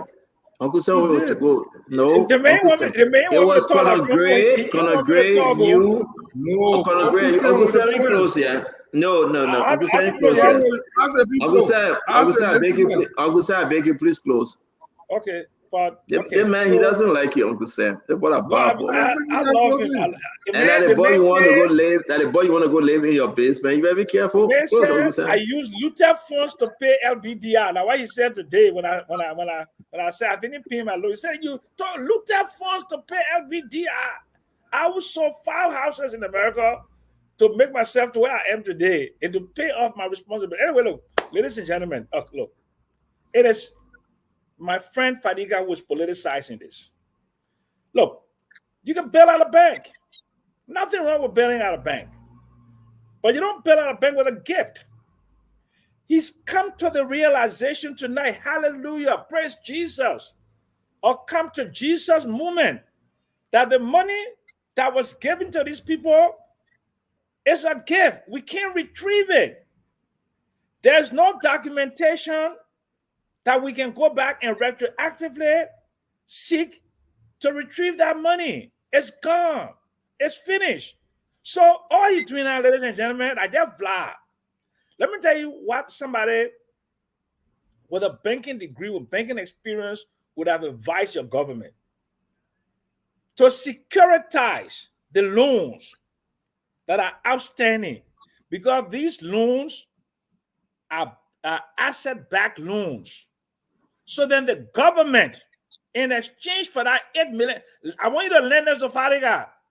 So the money that the people owe, the Liberian law says, the banking law says that when you go to a bank to get a loan, your collateral must be 125% of the value of the loan. So if you go for 100,000, the value of your house or property must be 125,000. So this bank is sitting down with what we call asset-backed securities or loans that the government, if they have some thinking people who understand financial services, the global banking industry, they would have said, okay, SIB will give you the $8 million in exchange for a $8 million security-backed asset, the loans that are on your books, hypothecate those loans to the Central Bank of Liberia. If Mother Camara then knew how to finance, that's what they would have done. If Sajoni then knew how to finance, that's what they would have done. If people in the executive knew how finance, that's what they would have done. That's why they would have advised the president of the Republic of Liberia. But when you put square pegs in round holes, none of these people have ever worked in an international banking system. Sajoni worked for the SEC, which is regulatory. Regulatory. But somebody with a banking experience would have told President Boyka, don't give up free money. Let the central bank go and do something called the aging of receivables to diarize those loans on the book, the aging of those receivables. Then to look at the value of those receivables based upon what? It's some independent assessment of the market value. Since there is no secondary market for real estate in Liberia, and I'm teaching economics tonight, since there's no secondary, you can go to Zillow, you can go to Redfin, and you can get a value of any house in America, and even in Ghana. But in Liberia, you can't do so. So what they do is, they do it the old-fashioned way. They cost of cement, they cost of black, and they just use some subjective criteria. But that's what the government should have done. And the $8 million, instead of it being a loan, the government of Liberia will have access to the houses of those UP ministers, members of the board of SIB. They will call it insider lending in America. A member of the board of directors of a company of the bank cannot go to that same bank and get a loan. Fadiga, that's the truth. They did that. And then you say that we must rescue this bank by giving them our money when this bank, the people who are running the bank. I think you confusing two banks. You're talking about SIB or FIB? I'm talking about FIB and SIB. They're the same thing. They're the same because SIB got an $8 million. My man, FIB tend to GN and GN tend to SIB. It looks like a duck. It quacks like a duck. This is the same bank with the same loan portfolio. No, it's a good. My man, FIB. No. Fadiga, don't interrupt the man. Let the man finish, man. Okay. FIB was sold It to doesn't sound GN. like an FIB we're talking about when we're talking about SIB. But they just gave you the historicity of the bank. They transfer from one to the was other. acquired by GM Bank. GM Bank was acquired by SIB. That's the same bank.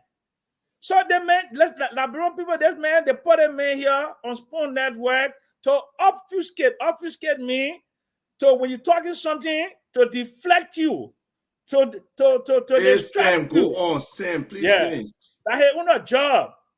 Okay, until he gets a real job in the government, that he own a job today to come and deflect. So that he own a job. But let you see the city that I just said. So I don't know. I just said the city. Let him say his own. Man. So let me end on this note because I'm going to happy hours tonight. I'm going to karaoke to enjoy myself. Before I go to karaoke to enjoy myself, let me have the pleasure of telling the Liberian people that, number one, this bank here was a salif operation. The guy on Doom, what's his name, from GM Bank bought it, and SIB, and they are all part of this rotten family. And he talked about NASCAR money. NASCAR money was only put in that bank because Dewey from Bano's wife, the ex, please to her ashes. She was the deputy managing director of the bank. You can't do that. Use government resources and assets and put it into a bank run by your wife is a failing bank. That's corruption. That's an incestuous relationship. And Joseph Yema Boka must wake up because the specter of corruption that he said he came to defeat is gradually enveloping his government, and he's been corralled into that corruption network. And he's done nothing besides selective justice in fighting corruption. Corruption originates from where it starts, and it starts at the top. And if it's infested in the top, in the executive mansion, it will gradually infest because a fish rusts from his head. On that note, you'll have a good evening. I'll wait to hear the rest of my colleagues. Then I'll be going on to career. And I really appreciate you waiting, Uncle Sam. Thank you very much. Alva, please, your closing. Thank you. You know, I will tie in a couple of other things that were mentioned along with the closing on this bank issue. You know, people say we should just forget the past and focus on right now. Nobody gets a perfect representation of what the current situation is if they don't understand what happened in the past. Look, Liberia has consistently created a moral hazard that encourages corruption and risky behavior in basically all sectors. But the worst part is in the banking sector. Okay, this not the first situation. This roadshow has gone on before, and people in government know they can use their position of power to take loans, to borrow, and then they have no intention to pay. Like somebody said among the comments, that's criminal if you borrow with no intention to pay. But let's make it simple for the Liberian people. Even your cousin or your mom or your sister, they got widow market. You see that they're not managing that widow market correct. Let's say that your brother, when one day Juka, he gave her free thing. The other Juka, he gave her free thing. Then at the end of the day, he come to you say, "Oh, my man, my business going down. Can't give me $100." How many of your Liberian people out there would just get that person $100 like that? Free. That's the expectations from government. That what the bank wants for them to misuse and mismanage, and the government getting free money back. No, that doesn't happen.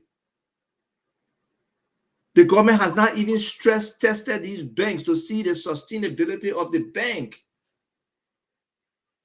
And for you who understand, like you get rubber band and you hold the rubber band to see how far the rubber band can go. That's what they call stress test. They use it in technology, they use it in banking, they use it in finance. You got to test things to evaluate whether they have the ability to handle tough situations. And we're not doing that. The government not looking at some of the other issues around bailing, or when you're bailing up people, you got to impose some restrictions. You got to strengthen the regulatory framework around how they're operating. What caused them to get to that failure point? You got to correct it. So when people don't want to focus on all the pieces surrounding these things, it shows they don't want a real holistic solution to the problem. This government came to rescue. And the rescue is not only the obvious corruption. It is this whole stuff about debt that we have on unlimited debt nearly on our country that we consistently pay back. We can get rid of the debt because we're adding more debt. So this is debt that government can collect collateral on and make sure or they can get preferred shares in the banks. Okay? If they're giving them the needed capital, the government need to get share. They need to cut down the compensation for the big shot in the bank who just making and huge salaries, huge bonuses. Hallelujah. Hallelujah. And they're looking to just receive bailout money from the government. They have failed in their core responsibilities to the people of Liberia because a run on a bank means what Sam was talking about, the insolvency and a lack of confidence that I will be able to withdraw my money tomorrow. So everybody will want their money today. That will be disastrous for our economy. That means the few people who get the bank money and can make who use it and pay the bank back, they will be our total disadvantage. So the president really has to look at this issue. You know, the message that he came with for transparency and accountability, it looks like falling on deaf ears. Because if people don't listen, we don't do the right thing, we destabilize our financial system. We already discussed how we're not getting anything out of our natural resources.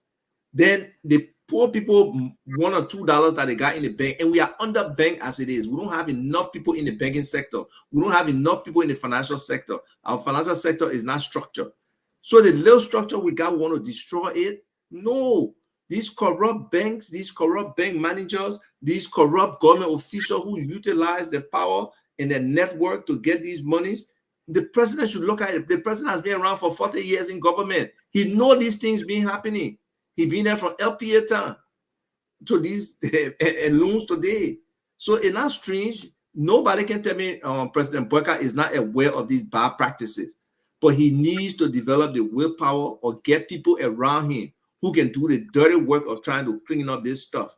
Because if they seem incestuous people who are taking these loans, who are supporting these things, who are bringing these documentation in without vetting, without putting restrictions on these things and letting us pay $8 million without any obligation from the bank, it's just undermining and destabilizing our financial system. And that will create this whole distrust in the financial system that people won't trust it, people won't trust government handling these kind of crises, and it will just keep deteriorating. So we need to really change the way we look at these things, and that starts from the top. I don't want to say the fish getting rotten from the hay, but leadership starts from the top. The president needs to lead on this. He needs to talk to other Liberians who have expertise in these kind of financial situations, these kind of banking situations, and get the best advice for us to move this country forward. We can't just sit down on this thing and let $8 million just go in breeze. No, thank you very much. Thank you. The $8 million will not. We will hold people responsible. The government have to hold folks responsible. We'll call the name, we'll put the pictures up, and we'll hold them responsible. Let people know them. But as though, take us home. Take us home. Guys, it was a great show from my end. I'd appreciate every one of you. Isaac, how are you feeling now, Isaac? How's your health? Well, you Isaac though, his mental health, his physical health. I'm talking about Isaac. I won't be rude. Let's go on. Yeah, he's always rude. No, we are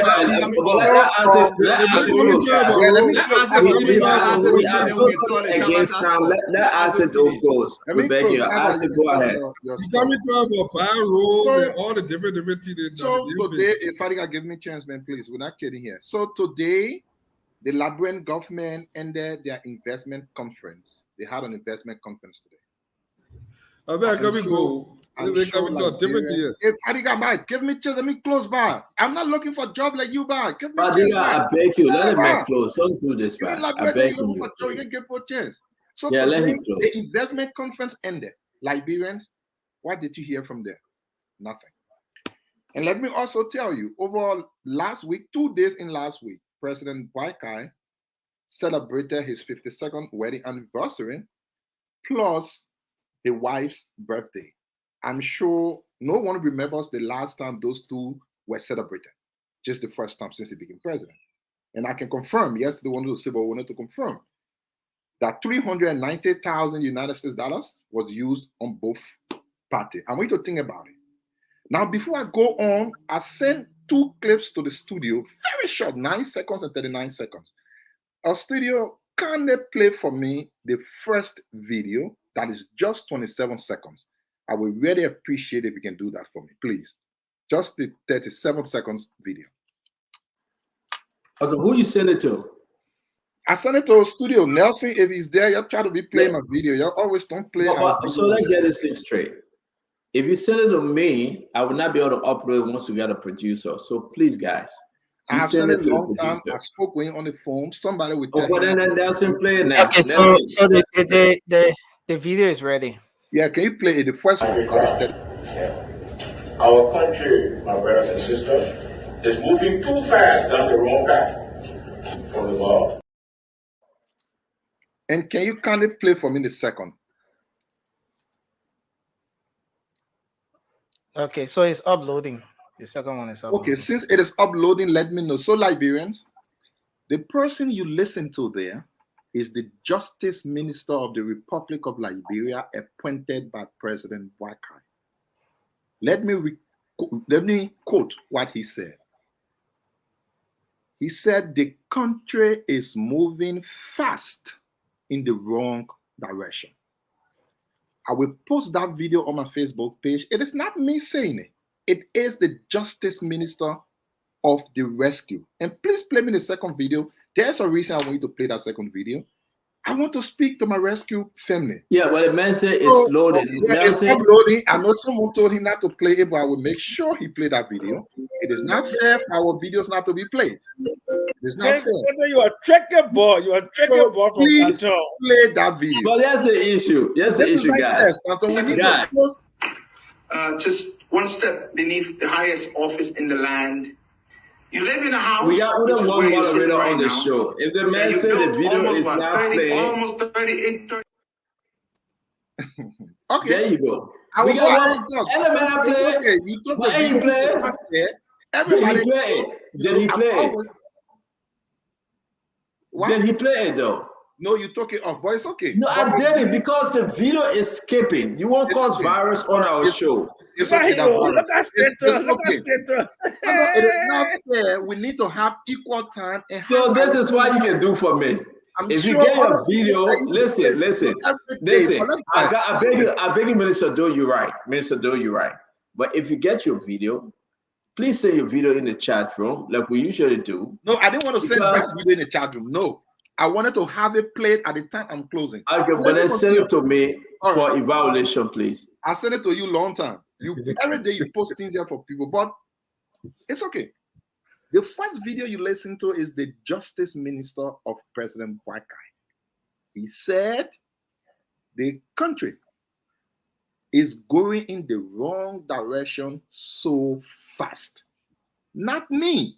He said it at the Mika press briefing. I know I'm a seditions rescue.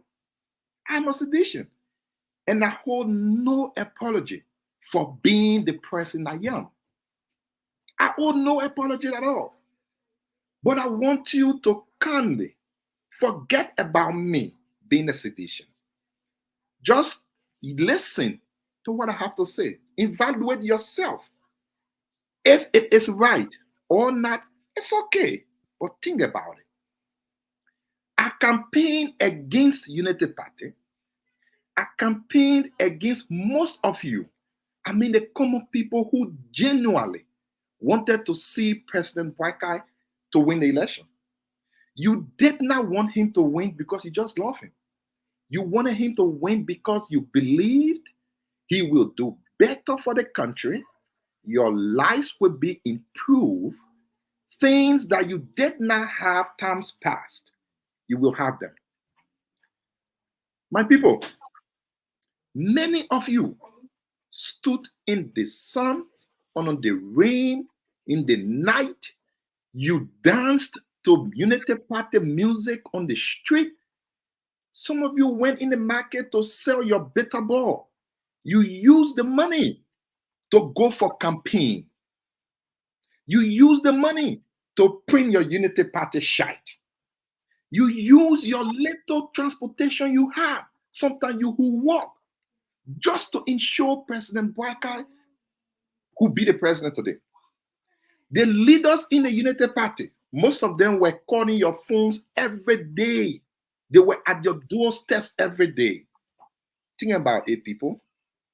Today, how many Unity Party leaders who used to call you every day you can call and they can pick up your phone? Think about it, people. How many of your leaders who used to be every day sending you message to come and go campaign under the rain, when you go to their offices, they can even allow you to see them? I want you to think about it. How has your life in 7 months improved at all? Think about everything you did. You sacrificed your everything. In the night, sometimes we passing, we see a lot of the Unity Party folks all on the street, happy, dancing, because they were seeing success.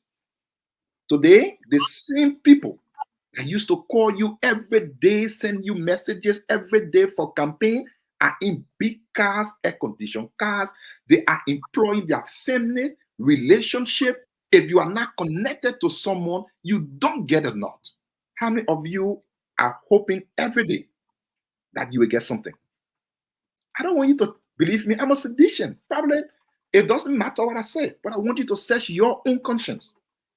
Do you think heaven gate will open next year and your life will improve after 7 months? Do you think the leader who used to call you every day that you today cannot even get on the phone? When you message, they can't even return any text to you. Or you think that next year heaven door will open and all of the goods will come to you?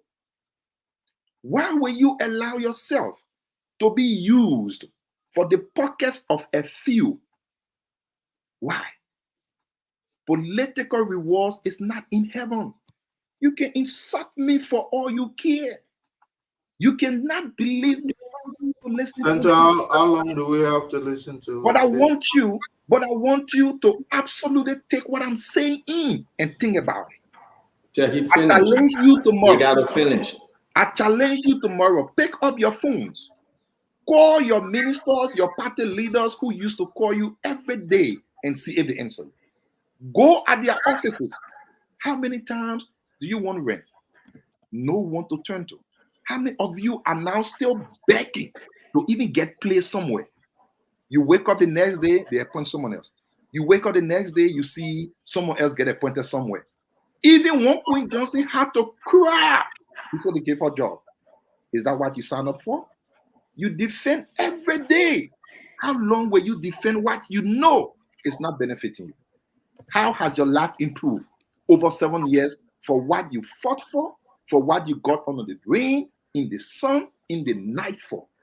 Don't allow these people lie to you as they did to bring them to power. Here they are today. They don't know you anymore. You can call all you want, they will not answer you. You can text, they will not return your call. I want you to listen to your own conscience. Listen to your conscience. I have to tell you that.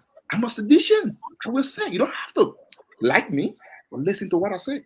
6 years you will come and regret because nothing from all of your efforts will be shown. I don't like to put Georgia in it. I will end on it. When Georgia came to power, some of your friends, all in the gutters, they were in government. Some of the people in Zin Ranhos, Georgia brought in government.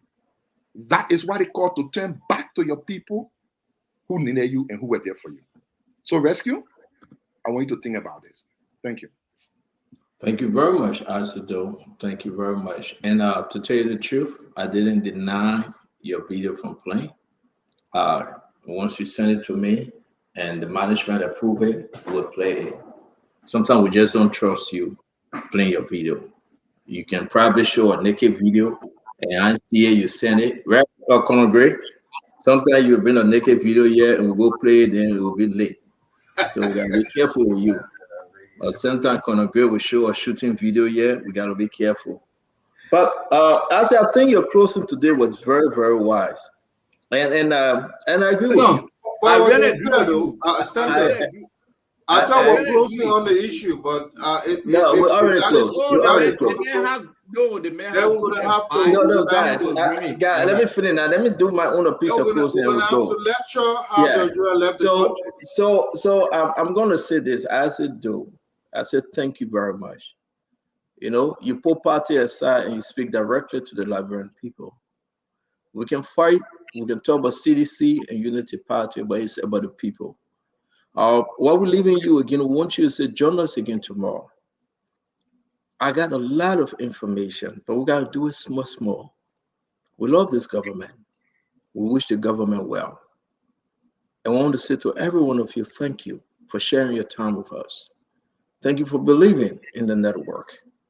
Thank you for coming every day that we can say to you, think Liberia. Let's love Liberia.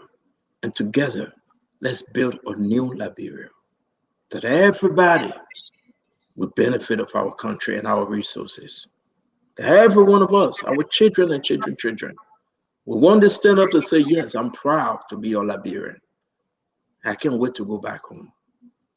May God bless you, my friend. May God keep you. The story we didn't discuss today, we got the audit report from NBC, National Bureau of Concession. It doesn't look good, it's bad. We got the audit report from Fisheries.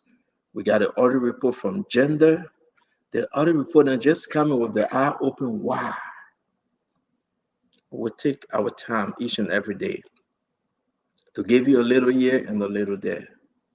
May God bless us. May God bless you. Have a good night, folks. Be safe. Have a good night, Isaac. Conor Gray, have a good night. Ava, have a good night. Nelson, can you come on? Yeah. No, but stand up. Yeah. What Isaac said, people should take it as very good advice, especially the Unity Party officials. That is exactly the reason why CDC lost the election. Do you know how many disgruntled and sedition groups they have? So let the United Party official just take that if they want to win election again, because if the people get disgruntled. I don't know. You know, you bring my mind to something. If they want to win the election again, no, let's work for today. But Asa don't give me a No, I agree with vibe. Asa though. He's an opposition telling the Liberian people the truth. I agree with him, seriously. No, but most times it happens. Seriously, people. It does. I mean, some of our own friends, they get position, they get support, they don't. I know that. I know that. I know that. Trust me. They call me and say, "Oh, CEO, you know, I call this person, and sometimes I take the phone, I call them." Okay, but people forget. Like one of the, I don't want to call a position, but somebody, you know, close to the president called me and said, "Oh, Stanton, you're always saying this here and there, but you know what? We'll do better. That's not, you know, we came here to face the country. We don't know about you." And, you know, he said a lot of stuff. And I just saying one line. I said, "Don't forget how you got there." Damn. Yeah. You know, because I don't like to talk too much. Some people forget.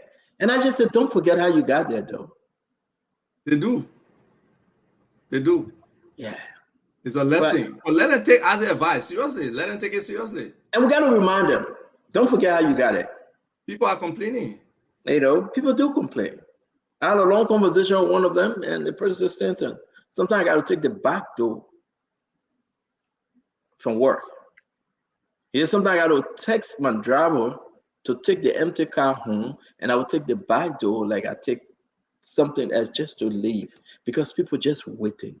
People just online, I say. People just online. People are beggars. People are begging. People say, help me. I say, sometimes these guys want to help, but there's no job.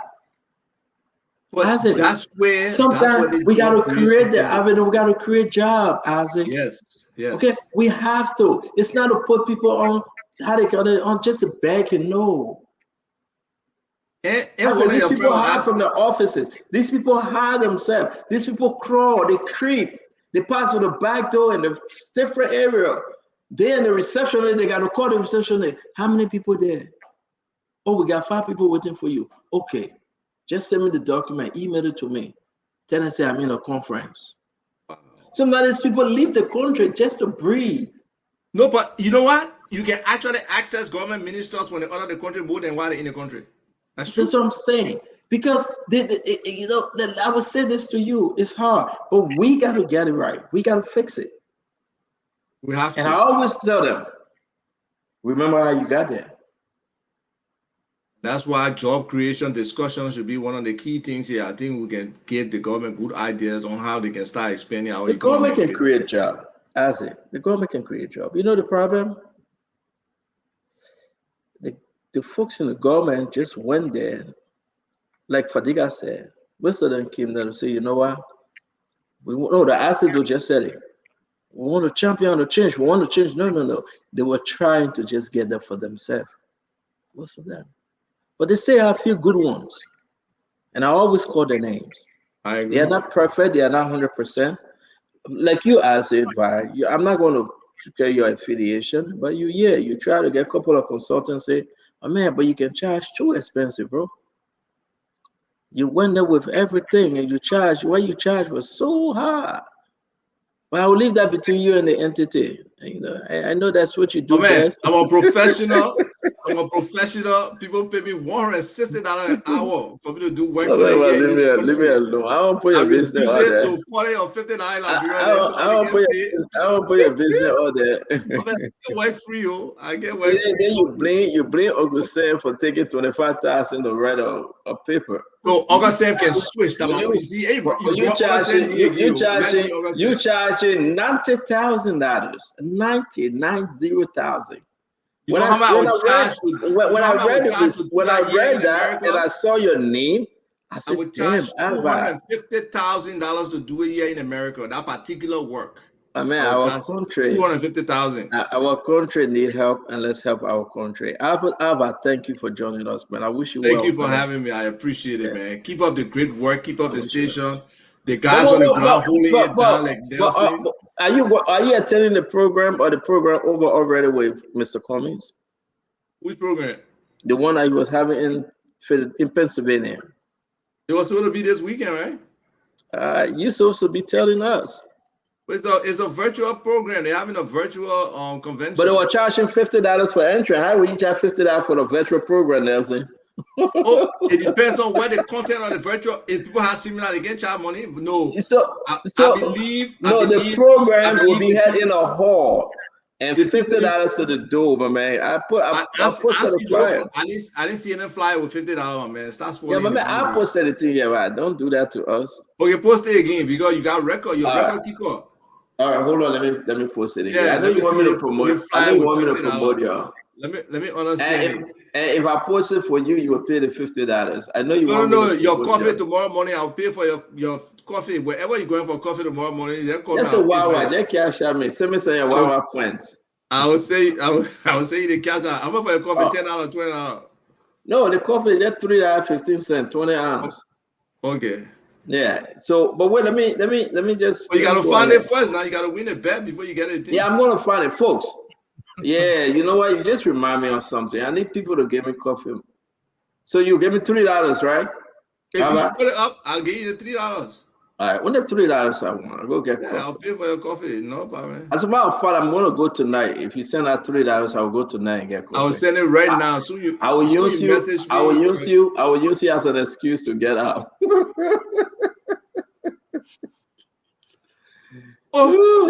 Look at the person roof go back. Isaac, shame on you to charge the Labrampo money to do empty paper.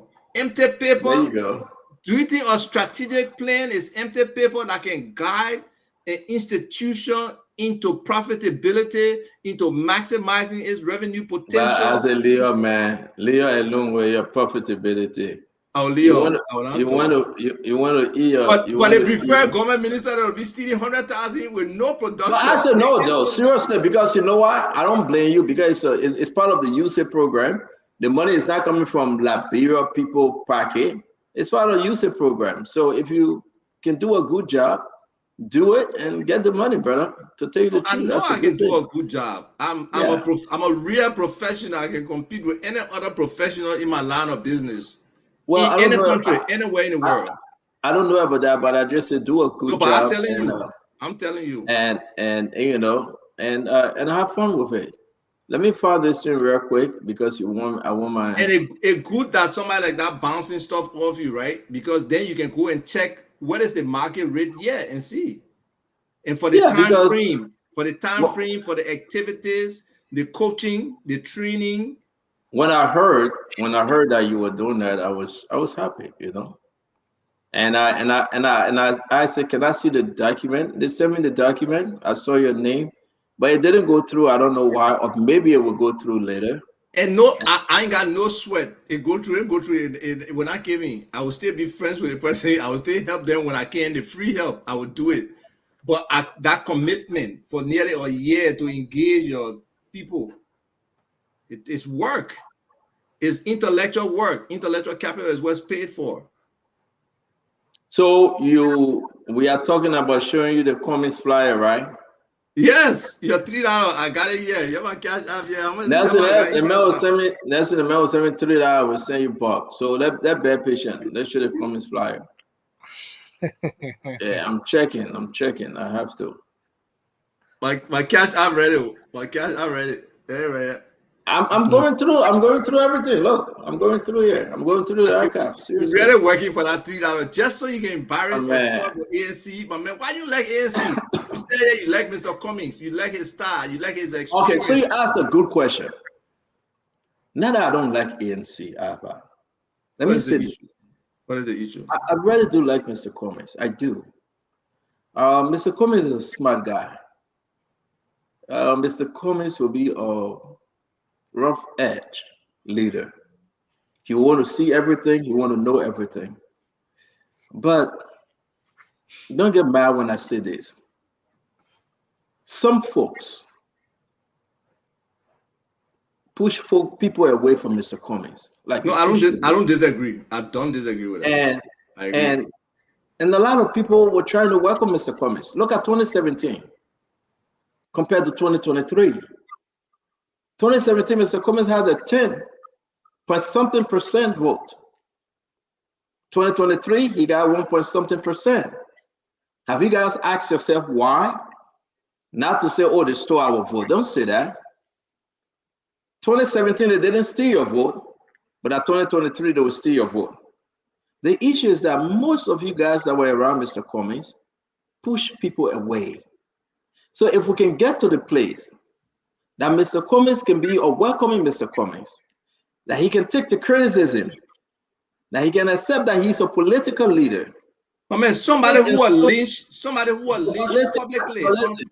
Stick and stone will not break his bone, because you know what? He will move on and be the people's president. Sell Mr. Cummings well, and let the people buy Mr. Cummings, and don't sell yourself. But if you sell yourself, and that's the problem, and that's where we came from to say, you know what? They put it, but then this time around, it's not Mr. Cummings' time. Maybe next time. I think Mr. Cummings, a lot of people just treated Mr. Cummings for their own personal gain. And at the end of the day, they left Mr. Cummings hanging. But I think Mr. Cummings still have a chance, though. I think he does. Looking at everything, Mr. Cummings, I will say this, and people may not like it. Mr. Cummings can say, you have seen it both. I think it's time you gave me a chance. Seriously. You know what I'm saying, Nelson? Mr. Cummings can say, look at the 6 years of this individual, look at the 6 years of that individual, and give me the chance to make Liberia better. If Joseph Boakai failed, Mr. Cummings' argument will be stronger than ever before. If Joseph Boakai government failed. You know, but if Joseph Boakai government does well, Mr. Cummings does not want Joseph Boakai government to fail. Because I'm not saying he does. I'm not saying he does. I am saying, but listen to me. You see how you can interrupt and you miss the point? Nobody's saying Mr. Cummings wants Joseph Boakai government to fail. But at some point, Joseph Boakai government will either succeed or Joseph Boakai government will fail. I am saying to you, either or, Mr. Cummings can make a better argument. So, what's my $3? Are you ready to give it to me? Abba, it's up. Yeah, I show you the page here. Abba is up, my man. Yeah, it's right there. Ticket prices. $50. Saturday evening event only. Yeah. So read it now. It's not, but yeah, that's what I'm saying. The other part virtual. Just send my $3. All right. Man. Don't talk plenty yet. Message me. You prove your point. Message me. I'm not messaging you. I'm gonna give you my cash out number right now. 609. And you can tell the person you got cash out. I'm trying to say. No. You see, Nelson, how can somebody like this be a chief of staff to Mr. Cummings? They might trying to call me right now on the show, public watching. Well, you see, I'm gonna show you the thing. You will send me $3. And I show it, and you put it back. 609. Listen, folks, get the cash out. As a matter of fact, Nelson put it up, yeah? I think it's in the bag there. Because I won't even call it mail and say he made a mistake. So, folks, get the cash out 609-649-4206. What are your number? Yeah, that's my cash out number. All right, let me say I'll make it $5 because I'm let them send and $3. Yeah, make it $10 because it will take sending fee off. You got to send buck to my man, so. So, folks, but you guys still gonna have this gonna happen? Do you know what I would say happen though? August 9. We're talking about 2 days from now. I said I don't know about the city night event, but I know the virtual event is happening. So it's happening, right? That's the only one I can go to. Yes. So Mr. Cummings will be in Pennsylvania, right? I said virtual, then you still want Mr. Cummings to be somewhere again? But remember, help us understand the flyer back. So explain the flyer. The flyer didn't say virtual. No, the flyer is saying right now, come, the address, the location, this in Springfield, 650 Baltimore Park. Springfield, Pennsylvania. Maybe this flyer is outdated. Seriously. How can you say it's outdated? It's August 9 through August 11, 2024. Look at the other Philip Bala again. The CEO said he said he want $50. He said he want $3. I said $50 the bet. I'll pay the $50. I'll pay my peso. Because I win my back and maybe people pay I mean, $3 plus service fee. That's what people say, man. $3 plus service fee. I send $5. I send $5. Tell people you receive the $5. No, my man. No, my man. Don't do that. Don't do that. Don't do that. The 7 no, don't do that. No, let me see. Hold on. Let me see whether you send it as a matter of fact. Nelson will soon leave you a show with some stuff. I mean, you send me nothing, man. Don't do that, man. Look at the team, man. Look at the team. No, you tell me. No, but don't do this, man. People watch yours, man. Let me do the screenshot and put it in the room. Send for that. Don't do the thing that I did with Asa Jackson. Wait, let me see. Wait. No, I said it for real. I said it. But Nelson, this show, yeah, when all the late getting can be talking about you and never invite me to the show. Wait, Isaac, what's your name? It coming in as Dixon Connett. Oh, Dixon Connett sent me $5 too. So you see, people send me $5 because you sit there and you refuse to send $5. Dixon, let me see the last name. Dixon Connett. $5 for your coffee. Thank you, Dixon. But man, the people like you. I got your $5. I got your $5. The people like you don't say the $5. So now when you're asking small amount, it's easier for people to give. You know, there are a lot of people willing to give, but some people can have a big money. No, they're just coffee, my man. Just coffee. Just go to the Wawa. Go to the Wawa. That way keep you going. No, seriously. I love the coffee, and I love it black. I used to drink it with some creamer, but those days. My American friends used to say you can drink milk with coffee because I'll put plenty of milk in coffee. No, you're not good. I love it black. I drink my coffee, keep on going, you know. This I stopped eating the bagel with the mayonnaise. The book said, "Why you want mayo? What you want? You want cream cheese?" I said, "No, give me mayo on the bagel, not cream cheese." You know. But when we start talking about food like that, it doesn't look good for Nelson, so I don't like to do it. Nelson, they got bagels in Liberia now. What do you mean they got bagel in Liberia? What kind of question is that? That's a simple question. They always have bagel in Liberia. Always where? They always have bagel in Liberia. You knew about bagels before you left from Liberia? Yeah. But then you are really living where people area. They always have bagel in Liberia. No, Stanton. What do you mean no? You know what? That's why I will start my show LRB OGs. So we can educate your beginner who just the difference between No, what are you talking about? You talking about pre-war? Look how you want you to talk. No, I'm not understanding you because you said when I was in Liberia, you talking about 2 years ago. You are there pre-war. Oh, pre-war. When you are in Liberia, whatever. No, pre-war we used to do shortbread. My mom used to bake the shortbread. Yeah, but shortbread bagel, not the same thing. No, but I just okay. I thought you talking about when I was just in Liberia. Man, try the walnut cream cheese. That stuff is bad. It's at yeah, it's true. Bread. It's bad. It doesn't look good. It's bad because it's bad for your health. Positive bad. It's bad for your health. That's true. Positive bad. I'm negative bad.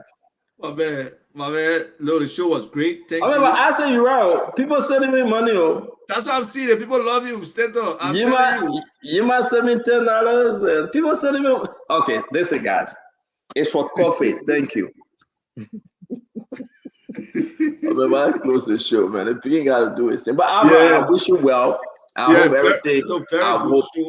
Keep it up. I wish you well. You know, don't let the people threaten you, Stanton. That threat don't mind the people. I mean, the person called me, the guy called me and said he wasn't threatening me. I said, I'm about to put your picture up and I'm about to tell the people who you are. I'm about to put your house and your address up. We're making public enemy. That kind of nonsense there. No, but he said he wasn't. He said he was just sending me the document and it's not like a threat. I said, okay, no problem. I mean, who would threaten the people? Who would threaten me? You got to understand, at the end of the day, we got to do the people's job. And the people's job, we got to give them the truth. Royal Stone, but we say, now you want to have him with small to you. Who said? I remember we can see you get something to want somebody to. Yeah, you hold Royal Stone. I'm gonna give you my $5 coffee. Imagine the coffee would be super. Yeah, very hot. The Wawa coffee. Thank you. All right, you're good. Thank you very much. Thank you, all the listeners and all the commentaries. We appreciate it. Thank you. Thank you very much, sir. Nelson, that's what you're looking at. You got somebody in the office? No. Thank you, Nelson. Have a good night. We appreciate you, Nelson. Seriously. Yes, who you got tonight? No, it's tomorrow. We have a guest tomorrow. We'll be Who the talking guest about. tomorrow? He's into tourism. He's won race, and Okay. we want to talk about the tourism sector tomorrow. Liberia's Okay. own potential when it comes to that, and yeah, That's good. But again, as always, we want to say thank you for always helping us to help our folks. It was a good show. Have a good night. yes, sir.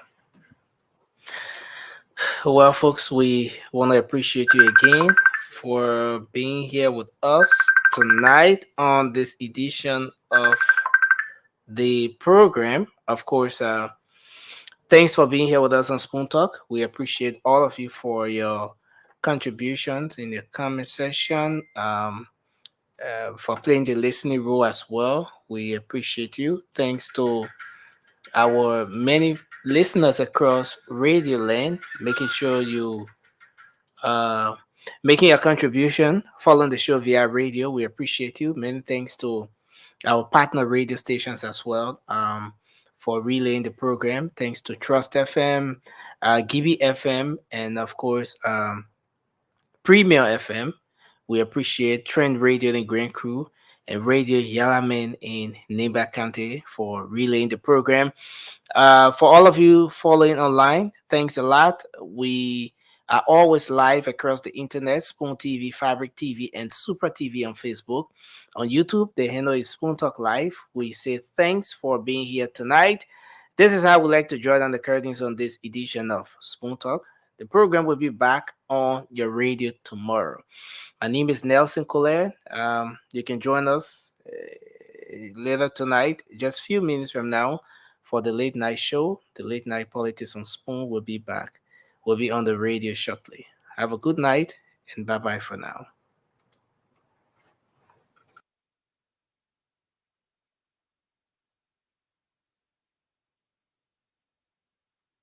Spoon gonna tell you what is happening in Liberia.